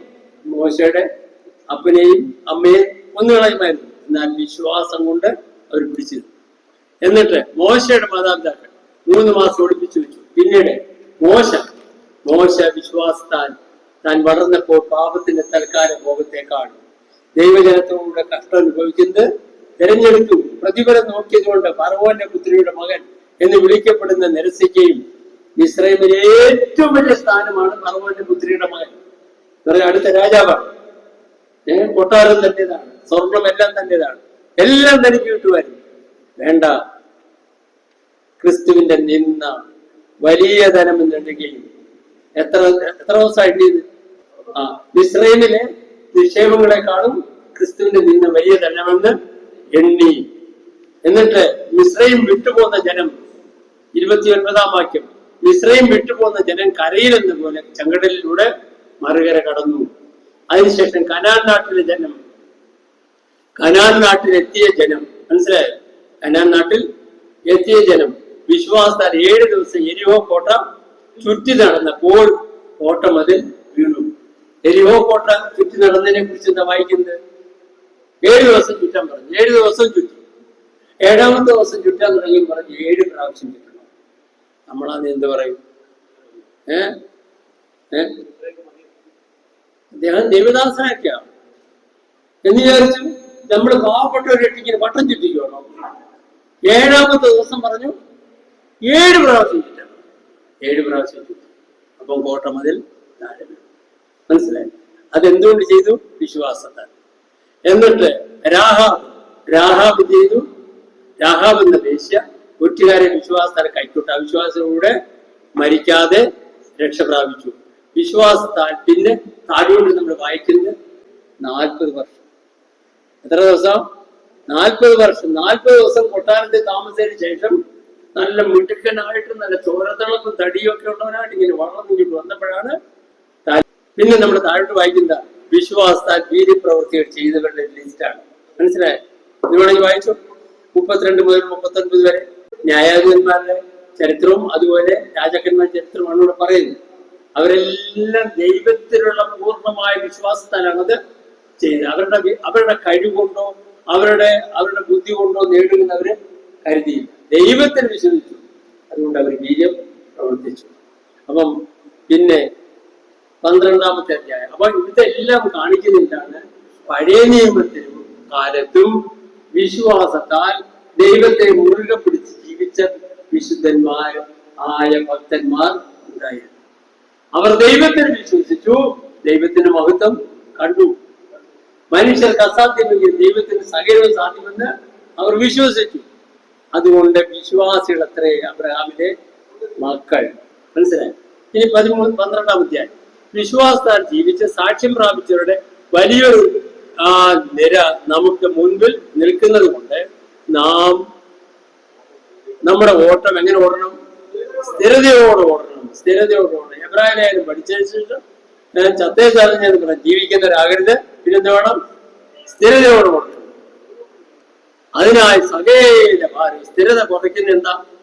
സ്ഥിരത കുറയ്ക്കുന്ന എന്തൊക്കെയാ? സകല ഭാരവും, പിന്നെ മുറുകെ പറ്റുന്ന വാശിയും മുൻകോപവും ഒക്കെയാണ്. മനസ്സിലായി? അങ്ങനെയാന്ന് എഴുതിയേക്കുന്നത്. അതിനായി സകല ഭാരവും മുറുകെ പറ്റുന്ന പാപവും വിട്ട് വിശ്വാസന നായകനും പൂർത്തി വരുന്നതിനായ കർത്താവിങ്കിൽ നിന്ന് കൃപ പ്രാപിച്ച് കഷ്ടങ്ങളും ക്രൂശും സഹിച്ചിട്ട് എന്ത് വേണം? ഇന്ന് പിതാവിന്റെ സിംഹാസനത്തിന്റെ വലത്തുഭാഗത്ത് ഇരിക്കുന്നവനായ യേശു കർത്താവിനെ തന്നെ ധ്യാനിച്ചുകൊണ്ട് ഓടണം. അപ്പം നമുക്ക് ശരിയായിട്ട് സ്ഥിരതയുള്ളവരായിട്ട് ഓടണമെങ്കിൽ എന്ത് വേണം? നമ്മുടെ കയ്യിലിരിക്കുന്ന ഈ വേണ്ടാത്ത ഭാരമൊക്കെ കളയണം. ഈ ഓട്ടക്കളത്തിൽ ഓടുന്നത് എന്ത് ചെയ്യും? വലിയ സൂട്ടും ഒക്കെ ഇട്ട് ടൈയും ഒക്കെ കെട്ടി വലിയ പാൻറ്റും ഒക്കെ ഇട്ടാൽ ഒരു കൊച്ചു പള്ളി നിക്കറും ഒക്കെ കെട്ടി ഇല്ലേ? അങ്ങനെയല്ലേ ഓടുന്നത്? ചെറിയ ഒരു നിക്കർ മാത്രമേ ഉള്ളൂ. അധികം ഭാരമൊന്നും വരുന്നത്. മുറുകെ പറ്റുന്ന പാപങ്ങളെല്ലാം വിട്ടുകളയാം. ഭാരം എങ്ങനെ എന്നുള്ള ഭാരം ഭാരവും വിട്ടിട്ട് പിന്നെന്താ? യേശു കർത്താവിനെ ധ്യാനിച്ചുകൊണ്ട് വിശ്വാസത്തിന് പൂർണ്ണ നിശ്ചയം പൂണ്ടവരായി പഴയ നിയമ വിശുദ്ധന്മാര് ജീവിച്ച് നമുക്ക് മാതൃക തന്നതുപോലെ തന്നെ നാം ഓടണം. സ്ഥിരതയോടെ ഓടണം. അവസാനം വരെ മുറുകെ പിടിക്കണം. എന്നിട്ട് ദൈവം സ്നേഹിക്കുന്ന മക്കളെ അവരുടെ നന്മയ്ക്കായി ശിക്ഷിക്കുന്നു എന്നും അതിൽ മുഷിഞ്ഞു പോകരുതെന്നും അതിൽ അഭ്യാസം വന്നവർക്ക് അന്ത്യത്തിൽ നീതി എന്ന സമാധാന ഫലം ലഭിക്കുമെന്നും നാം ദൈവത്തിന്റെ വിശുദ്ധി പ്രാപിക്കേണ്ടതിനാണ് ബാലശിക്ഷ നൽകുന്നതെന്നും നാം വിശ്വസിക്കണം. അല്ലെങ്കിൽ മനസ്സിലാക്കി തളർന്ന കൈയും കുഴഞ്ഞ മുഴങ്കാലും നിവർത്തി ഉളുക്ക് വരാതിരിപ്പാൻ മാർഗ തടസ്സങ്ങളും അകറ്റി നാം ഓടണം. സ്ഥിരതയോടെ തന്നെ ഓടണം. മനസ്സിലാകാത്ത വല്ലതും ഉണ്ടോ? ഇല്ല. ശുദ്ധീകരണം കൂടാതെ ആരും കർത്താവിനെ കാണുകയില്ല. ആയതിനാൽ എല്ലാവരോടും എന്താ? പിണക്കം വെച്ചുകൊണ്ടിരിക്കണം. അങ്ങനെയാണ്. എല്ലാവരോടും സമാധാനം എന്ന് പറഞ്ഞാൽ വഴക്കില്ലായ്മ, അതാണ് സമാധാനം എന്ന് പറഞ്ഞാൽ അർത്ഥം. എല്ലാവരോടും പൊരുത്തം. നമ്മുടെ കയ്യില് 5 വിരലുണ്ട്. 5 പേർക്കും 5 നീളം, അങ്ങനല്ലേ? 5 വണ്ണം, അങ്ങനല്ലേ? എന്നാൽ ഈ 5 പേരോട് ഒത്തു നിന്നാൽ നമുക്ക് ഈ കൈ കൊണ്ട് പ്രയോജനമുണ്ട്. ഇല്ലെങ്കിലോ തനി വേർപാടുകാരാവും. അങ്ങനല്ലേ? ഇയാള് പറയും എനിക്ക് ആ വണ്ണവും തടിക്കും നീളവും ഒക്കെ ഉള്ളത്, എന്റെ കൂടെ ഒന്നും മറ്റവരൊന്നും എത്തത്തില്ല. ഇയാള് പറയും ഞാൻ എന്തോ ചെയ്യാനാ, അവരെന്നെ കൂട്ടത്തില്ല. ഇങ്ങനെ അവർ പിണങ്ങി നിൽക്കത്തേ ഉള്ളൂ. എന്നാൽ ഈ 5 പേരോട് ഒത്തു നിന്നാൽ എന്തൊരു ഐശ്വര്യം. മനസ്സിലായോ? അപ്പൊ അതുകൊണ്ട് ലോകത്തിൽ 2 പേരെ ഒരേ സ്വഭാവക്കാരായിട്ട് ദൈവം സൃഷ്ടിച്ചിട്ടില്ല. ഒരു സഭയിൽ അങ്ങനെ കാണത്തില്ല. നമ്മൾ പ്രതീക്ഷിക്കുന്ന നിലവാരം ആരിൽ നിന്നും കിട്ടത്തില്ല. എന്നാൽ അവരെയും ദൈവം സ്നേഹിക്കുന്നു, എന്നെയും സ്നേഹിക്കുന്നു. അവരെയും യേശു കർത്താവിന്റെ വിലപ്പെട്ട രക്തം കൊണ്ട് വിലയ്ക്ക് വാങ്ങപ്പെട്ടതാണ്. അതുകൊണ്ട് എനിക്ക് നിന്ദിക്കാൻ അധികാരമില്ല.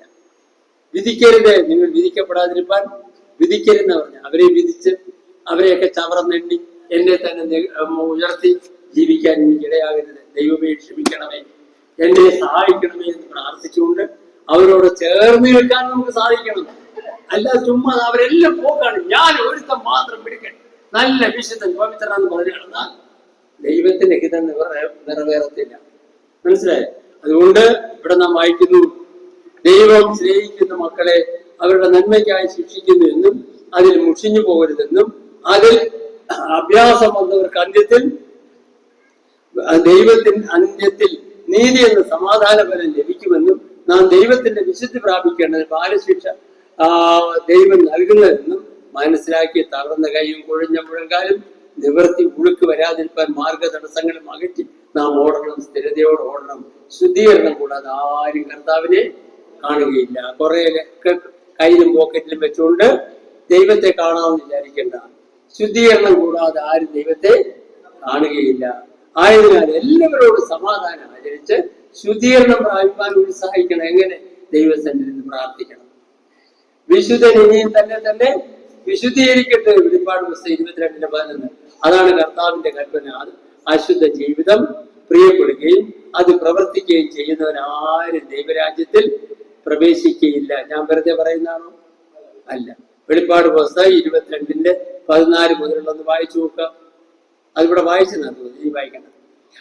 ദൈവകൃപ വിട്ട് പിന്മാറുകയും കലക്കമുണ്ടാക്കി മറ്റുള്ളവരെ കൂടെ മലിനപ്പെടുത്തുകയും ഒരു ഊണിന് ജ്യേഷ്ഠാവകാശം വിറ്റുകളഞ്ഞ ഏശാവിനെ പോലെ അഭക്തരായി തിരികെയും ചെയ്തിരിക്കാൻ സൂക്ഷിക്കണം. ഏശാവ് അതിനുശേഷം ചെയ്തു. ആദ്യം പറഞ്ഞു, ഈ ജ്യേഷ്ഠാവകാശം കൊണ്ട് എനിക്ക് എന്ത് പ്രയോജനം?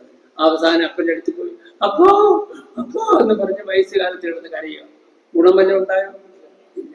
ചില വിശ്വാസികൾ വിചാരിക്കുന്നറിയാം, ആരോഗ്യമുള്ളപ്പം രക്തത്തിളപ്പുള്ളപ്പം ചെയ്യാവുന്ന വൃത്തികളെല്ലാം ചെയ്യണം, പിന്നെ ചാകാറാവുമ്പോൾ അങ്ങ് ഏറ്റു പറയണം. അപ്പം അവരുടെ ഇടയ്ക്കൊക്കെ ചിരിപ്പിൻ മാറ്റത്തിലേക്കായിരുന്നു. ഇപ്പം അതെല്ലാം ഏറ്റു പറഞ്ഞാൽ ശരിയാക്കി എന്നാണ്. അങ്ങനെയാണെങ്കിൽ ഈ യേശാവിനെ കൂടെ ശരിയാക്കാൻ യേശാവിന്റെ ദൃഷ്ടാന്തത്തിൽ അവിടെ പറഞ്ഞത്, യേശാവിനെ കുറിച്ച് പറഞ്ഞ് അവൻ കണ്ണുനീരോടുകൂടെ അപേക്ഷിച്ചിട്ടും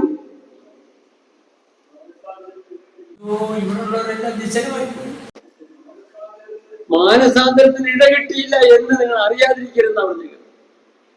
അങ്ങനെയല്ലേ എഴുതിയിരിക്കുന്നത്? അതുകൊണ്ട് ചോരത്തിളപ്പൊള്ളപ്പം ചെയ്യാനുള്ളതൊക്കെ ചെയ്തേച്ചും വയസ്സുകാലത്ത് അങ്ങ് ഏറ്റു പറഞ്ഞാൽ എല്ലാം അങ്ങ് വായിക്കപ്പെടുമെന്ന് നിങ്ങൾ കരുതണ്ട കേട്ടോ. സത്യത്തിന്റെ പരിജ്ഞാനം ലഭിച്ച ശേഷം മനഃപൂർവ്വം പാപം ചെയ്താൽ നീ പാപങ്ങൾക്ക് വേണ്ടി ഉരിയാകും ശേഷിക്കുന്നില്ല. അവൻ കണ്ണുനീരോടുകൂടെ അപേക്ഷിച്ചിട്ടും അനുഗ്രഹത്തിനായി അപേക്ഷിച്ചിട്ടും തള്ളപ്പെട്ടു എന്നും മാനസാന്തരത്തിന് ഇട ലഭിച്ചില്ല എന്നും നാം മറക്കരുത്.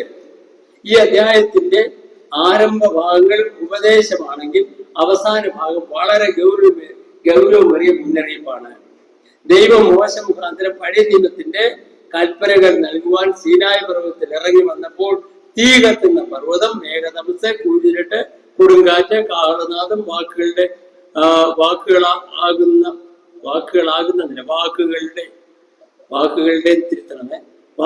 ശബ്ദം എന്നിവയോടുകൂടെ വന്ന രംഗം മോശ പോലും അത്യന്തം പേടിച്ച് വിറയ്ക്കുന്നത് ആയിരുന്നു. ആ ശബ്ദം കേട്ടവർ ഇനി ഒരു വചനവും തങ്ങളോട് പറയരുതേ എന്ന് അപേക്ഷിച്ചു. ഒരു മൃഗമെങ്കിലും പർവ്വതം തൊട്ടാൽ അതിനെ കല്ലെറിഞ്ഞു കൊല്ലണമെന്ന് കൽപ്പനയുണ്ടായിരുന്നു. എന്നാൽ ഇന്ന് പുതിയ ഉടമ്പടി ബന്ധത്തിലേക്ക് വന്നവരായ നാം ദൈവസിംഹാസനത്തിന്റെ സ്ഥാനമാകുന്ന സിയോൻ പർവ്വതത്തിനും സ്വർഗീയ യെരൂശലേമിനും അനേകായിരം ദൂതന്മാരുടെ സർവ്വസംഘത്തിനും സ്വർഗത്തിൽ പേരെഴുതിയിരിക്കുന്ന ആദിജാതന്മാരുടെ സഭയ്ക്കും എല്ലാവരുടെയും ദൈവമായ ന്യായാധിപതിക്കും സിദ്ധന്മാരായ നീതിമാന്മാരുടെ ആത്മാക്കൾക്കും പുതിയ നിയമത്തിന്റെ മധ്യസ്ഥനായ യേശുവിനും ഹാബേൽ രക്തത്തെക്കാൾ ഗുണകരമായി സംസാരിക്കുന്ന ക്രിസ്തുവിന്റെ പുണ്യാക രക്തത്തിനും അടുക്കലേക്ക് അത്രേ വന്നിരിക്കുന്നു. ആകയാൽ ഭൂമിയിൽ നിന്ന് അരുളി ചെയ്തവനെ നിരസിക്കുന്നവർക്ക്, ആരാ ഭൂമിയിൽ നിന്ന് അരുളി ചെയ്തവൻ? മോശ. ചെയ്തവനെ നിരസിക്കുന്നവർക്ക് ശിക്ഷ ഭീതി തോന്നും വിധത്തിലായിരുന്നുവെങ്കിൽ സ്വർഗത്തിൽ നിന്ന് അരുളി ചെയ്തവനെ നിരസിക്കുന്നവർക്ക് എത്ര അധികമായ ശിക്ഷ ലഭിക്കും എന്നോർത്ത് അരുളപ്പാട് നിരസിക്കാതിരിപ്പാൻ എന്ത് വേണം? നോക്കണം. അന്ന് ദൈവശബ്ദം ഭൂമിയെ ഇളക്കിയെങ്കിൽ ഇളകാത്ത രാജ്യം സ്ഥാപിപ്പാൻ ആയി ദൈവം ആകാശത്തെയും ഭൂമിയെയും ഇളക്കും എന്നോർത്ത് നാം നന്ദിയുള്ളവരായി ദൈവത്തിന് പ്രസാദം വരുമാനം ഭക്തിയോടും ഭയത്തോടും കൂടി ദൈവസേവ ചെയ്യണം. നമ്മുടെ ദൈവം ദഹിപ്പിക്കുന്ന അഗ്നി.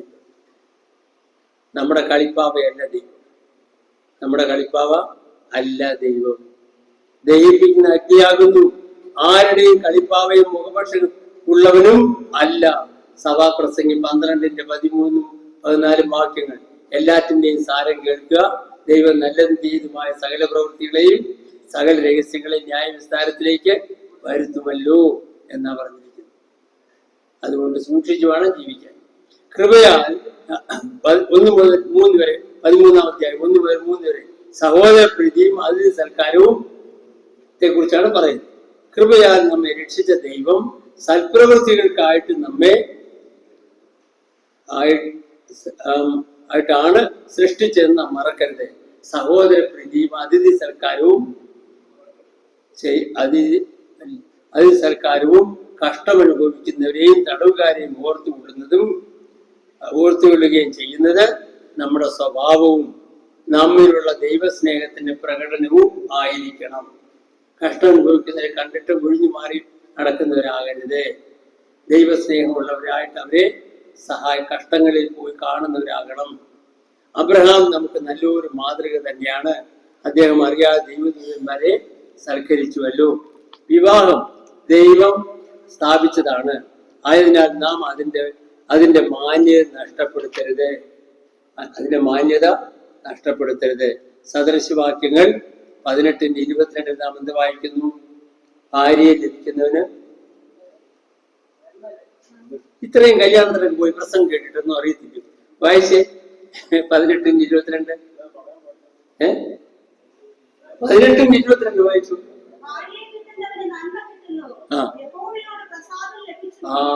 യഹോവയോട് പ്രസാദം ലഭിച്ചിരിക്കുന്നു. അതുകൊണ്ട് അതിന്റെ മാന്യതയും പവിത്രതയൊന്നും നശിപ്പിക്കരുത്. ദുർനടപ്പുകാരെയും വ്യഭിചാരികളെയും ദൈവം വിധിക്കും. 5 മുതൽ 6 വരെ ദ്രവ്യാഗ്രഹം. നമ്മുടെ നടപ്പ് ദ്രവ്യാഗ്രഹ ഹെഡിങ്ങാണ്. നമ്മുടെ നടപ്പ് വിശുദ്ധമായിരിക്കണം. ദ്രവ്യാഗ്രഹം ഇല്ലാത്തത് ആയിരിക്കണം. 1 തിമോഥെയോസ് 6:10 നാം വായിക്കുന്നു, ദ്രവ്യാഗ്രഹം സകലവിധ ദോഷത്തിനും കാരണമാണ്. അത് കാക്ഷിച്ചിട്ട് ചിലർ വിശ്വാസം വിട്ടു ഉഴന്ന് ബഹുദുഃഖങ്ങൾക്ക് അധീനരായി തീർന്നിരിക്കുന്നത്. അപ്പൊ അത് നമുക്കറിയാം. ഇദ്ദേഹത്തിന്റെ ആ കുഷ്ഠം പിടിച്ചവന്റെ പേരെന്താ? നായമാന്റെ ചരിത്രം അറിയാമല്ലോ. അപ്പം ബിലയാമിന്റെ ജീവിതം നമുക്ക് പാഠം തന്നെയാണ്. ബിലയാമൻ ചെയ്തു, ശപിക്കാൻ പറഞ്ഞിട്ട് ശപിക്കാൻ പറ്റാതെ വിഷമിച്ചു. അവസാനം ഒരു വഴി പറഞ്ഞു കൊടുത്തേച്ച് സ്ഥലപ്പെട്ടു. ആയുഷം വഹിച്ചുകൊണ്ട് വഴി എന്താ പറഞ്ഞു കൊടുത്തേ? നിങ്ങളുടെ പെണ്ണുങ്ങളെ അവരിടയ്ക്കിട്ട് പറഞ്ഞു വിട്ടു. എന്നിട്ട് അവരെ പാപം ചെയ്യുമ്പോൾ അവരെ ദൈവം ശിക്ഷിച്ചുള്ളൂ എന്ന് പറഞ്ഞു. അപ്പം ബിലയാമന്റെ ബാരാക്കിന്റെ നിന്ന് പണത്തിന്റെ കെട്ട് വാങ്ങിച്ചുകൊണ്ട് വീടും. എന്നാൽ തുടർന്ന് വായിക്കുന്ന എന്താണ്? ബിലയാം കൊല്ലപ്പെട്ടു. സമ്പാദിച്ചെല്ലാം പോയി. എന്നിട്ട് നമ്മുടെ വചനം പ്രസംഗിച്ച് നമ്മെ നടത്തിയവരെ ഓർക്കണം. വചനം പ്രസംഗിച്ച് നമ്മെ നടത്തിയ ദൈവം നമ്മെയും നടത്തും. ആയതിനാൽ അവരുടെ ജീവാവസാനം ഓർത്ത് അവരുടെ വിശ്വാസം അനുകരിക്കണം. യേശു ക്രിസ്തു ഇന്നലെയും ഇന്നും എന്നേക്കും അനന്യൻ എന്ന് പറഞ്ഞ എന്തോ സ്വന്തമില്ലാത്ത. അനന്യൻ എന്ന് പറഞ്ഞ വാക്കിനർത്ഥം മാറ്റമില്ലാത്ത, സെയിം, ഒരു വ്യതിയാനമില്ലാത്ത. വിവിധവും അന്യമായ ഉപദേശങ്ങളാൽ ചതിക്കപ്പെടരുത്. യഹൂദ മതത്തിന്റെ ആചാരങ്ങളെ കുറിച്ച് മുന്നറിയിപ്പാണ് ആചാരങ്ങളെ കുറിച്ചുള്ള മുന്നറിയിപ്പാണിത്. ക്രിസ്തു യഹൂദ മതക്കാരാൽ തള്ളപ്പെട്ടവനായി യെരൂശലേം പട്ടണത്തിന് പുറത്ത് നിന്ദിക്കപ്പെട്ടവനായി ക്രൂശിക്കപ്പെട്ട് നാം മറക്കരുത്. യഹൂദന്മാര് അശുദ്ധ വസ്തുക്കളെയും ചാമ്പലും ചത്ത മൃഗങ്ങളെയൊക്കെ എന്ത് ചെയ്യും? യെരൂശലേം നഗരത്തിന് പുറത്തുകൊണ്ട് കളയും. നഗരത്തിന് പുറത്ത് കളയും. യേശു കർത്താവിനെയോ പുറത്തുകൊണ്ട് കളഞ്ഞു. എവിടെ? തലയോട് പോലെ കുന്തി നിൽക്കുന്ന ഒരു മലയുടെ മുകളിൽ കൂടി ചെന്ന് 2 കള്ളന്മാരുടെ നടുവിൽ ഇങ്ങനെ ക്രൂശിച്ചു. അതൊരു വഴിയുടെ അരികിലായിരുന്നു. അപ്പൊ വഴി കൂടെ പോകുന്നവരെ ആഹാ കിടക്കുന്നല്ല. ആര്? നസ്രയനായ യേശു. ആര്? യഹൂദന്മാരുടെ രാജാവ് കിടപ്പാണ്. ഇങ്ങനെ ഇങ്ങനെ ക്രിസ്തുവിനെ നിന്ദിച്ചു. നാമും തള്ളപ്പെട്ടവരായി, നഗരത്തിന് പുറത്തായി, കൂട്ടത്തിൽ നിന്ന് കുടുംബത്തിൽ നിന്നും തള്ളപ്പെട്ടവരായി ക്രിസ്തുവിന്റെ നിന്ന സഹിച്ചുകൊണ്ട് യേശുവിനെ അനുഗമിക്കണം. അതവിടെ പറഞ്ഞിരിക്കുന്നു. എന്നിട്ട് ആദരപരമെന്ന സ്തോത്രയാഗം, അതങ്ങനെ ചെയ്യേണ്ടതിന് കാരണം എന്താണ്? നമുക്ക് ഇവിടെ നിലനിൽക്കുന്ന നഗരം ഇല്ല, വരുവാനുള്ള പുതിയ യെരൂശലേം അത്രേ നാം കാക്ഷിക്കുന്നത്. അങ്ങനെ എഴുതിയിട്ടില്ല. അതുകൊണ്ട് എന്ത് വേണം? ആദരബലമെന്ന സ്തോത്രയാഗം ഇടപെടാതെ അർപ്പിക്കണം. മാത്രമല്ല സ്വസ്നേഹികളാകരുത്. അന്ത്യകാലത്ത് ജനങ്ങള് സ്വസ്നേഹികളാകും എന്ന് പ്രസംഗിച്ചിട്ട് നമ്മൾ വലിയ സ്വസ്നേഹികളൊന്നും ആകരുത്. സ്വസ്നേഹികളാകാതെ നന്മ ചെയ്യുവാനും കൂട്ടായ്മ കാണിപ്പാനും മറക്കാതിരിക്കാം. ഇങ്ങനെയുള്ള യാഗത്തിലാണ് ദൈവം പ്രസാദിക്കുന്നത്. ആത്മീയ നേതൃത്വം ദൈവിക വ്യവസ്ഥയാണ്. അതിനാൽ അതിനെ ധിക്കരിക്കരുത്. അതിനെ ധിക്കരിക്കരുത്. നിങ്ങളെ നടത്തുന്നവരെ ഓർത്ത് അവർക്ക് കീഴ്പ്പെട്ടിരിക്കണമെന്ന്. എന്നാൽ ഇപ്പോഴോ എല്ലാവർക്കും അധ്യക്ഷന്മാരാണ്, എല്ലാവരും സാറന്മാര്. അവനാരാ, ഞാനാരാ, അവനാരാ എന്ന് പറഞ്ഞിട്ട് ആരെയും അംഗീകരിക്കുന്നില്ല. ദൈവമാക്കിയിട്ടുള്ള അധ്യക്ഷന്മാരെ നമ്മൾ അംഗീകരിക്കണം, അവർക്ക് കീഴ്പ്പെട്ടിരിക്കണമെന്ന് വേദപുസ്തകം പറയും. അങ്ങനെ അല്ലാതെ വന്നാൽ നാം കണക്ക് ബോധിപ്പിക്കേണ്ടി വരും. അവരും ഞരങ്ങിക്കൊണ്ട് ചെയ്യാതിരിക്കാൻ നിങ്ങളെ ശരിക്കും അവരോട് ഐക്യപ്പെട്ട് കഴിയണം. അവരും കണക്ക് ബോധിപ്പിക്കേണ്ട ഒരു ദിവസം വരുന്നു. ഞങ്ങൾക്ക് വേണ്ടി പ്രാർത്ഥിപ്പിൻ. കർത്തൃസേവ ചെയ്യുന്നവർക്ക് വേണ്ടി പ്രാർത്ഥിക്കുന്ന ഓരോ വിശ്വാസത്തെ കടമയാണ്. യേശു കർത്താവിനെ മരിച്ചവരിൽ ഉയർപ്പിച്ച ദൈവം വായനക്കാരായവരെ ദൈവത്തിന്റെ ഇഷ്ടം ചെയ്യുവാൻ എല്ലാ നന്മയിലും യഥാസ്ഥാനപ്പെടുത്തി മുന്നോട്ട് നടത്തുവാനുള്ള ആശംസയോടും എല്ലാവർക്കും വന്ദനം അറിയിച്ചുകൊണ്ട് ഈ ലേഖനം അവസാനിപ്പിക്കും. എങ്ങനെയുണ്ട് സമയം? സമയത്തിനുള്ളിൽ നിർത്തി. എന്നാൽ എബ്രായ ലേഖനത്തെ കുറിച്ച് ഇന്നലെ ഞാനൊരു ചെറിയ നോട്ട് തന്നില്ലേ, അതിനകത്ത് എഴുതിയിരിക്കുന്ന ഭയപ്പെടുക. ആ നോട്ടിന്റെ ഇംഗ്ലീഷ് നമ്മൾ ലെറ്റസ് എന്ന് എഴുതിയിട്ടുണ്ട്. നമ്മൾ ചെയ്യേണ്ട കാര്യം ഇംഗ്ലീഷ് വായിച്ചു നോക്കാം. നമ്മൾ ചെയ്യേണ്ട കാര്യം. നാം ഭയപ്പെടണം, നാം ഉത്സാഹിക്കണം, നാം മുറുകെ പിടിക്കണം, നാം അവസാനത്തോളം മുറുകെ പിടിക്കണം. നാം നന്ദിയുള്ളവരാകണം. നന്മ ചെയ്യുന്ന കാര്യത്തിൽ നമ്മൾ മറക്കരുത്. അതിന് സർക്കാരും മറക്കരുത്. മറക്കണ്ടാത്ത കാര്യം മറക്കാതിരിക്കാനും ചെയ്യേണ്ട കാര്യങ്ങൾ ചെയ്യുവാനും നന്ദിയുള്ളവരായി ഗൗരവത്തോടെ ഭക്തിയോടും ഭയത്തോടും സേവ ചെയ്ത് വേഗം വരുന്ന കർത്താവിന്റെ വരവിനായി കാത്തിരിപ്പാൻ ദൈവമായ കർത്താവ് പാവപ്പെട്ടവരാകുന്ന നമുക്ക് ഏവർക്കും കൃപ നൽകട്ടെ എന്ന് പ്രാർത്ഥിച്ചുകൊണ്ടും നിങ്ങൾ എനിക്ക് വേണ്ടിയും പ്രാർത്ഥിക്കണമെന്ന് അപേക്ഷിച്ചുകൊണ്ട് ഈ ക്ലാസ് നിർത്തുന്നു. ദൈവത്തിന് പരിണാമത്തിന് സ്തോത്രം.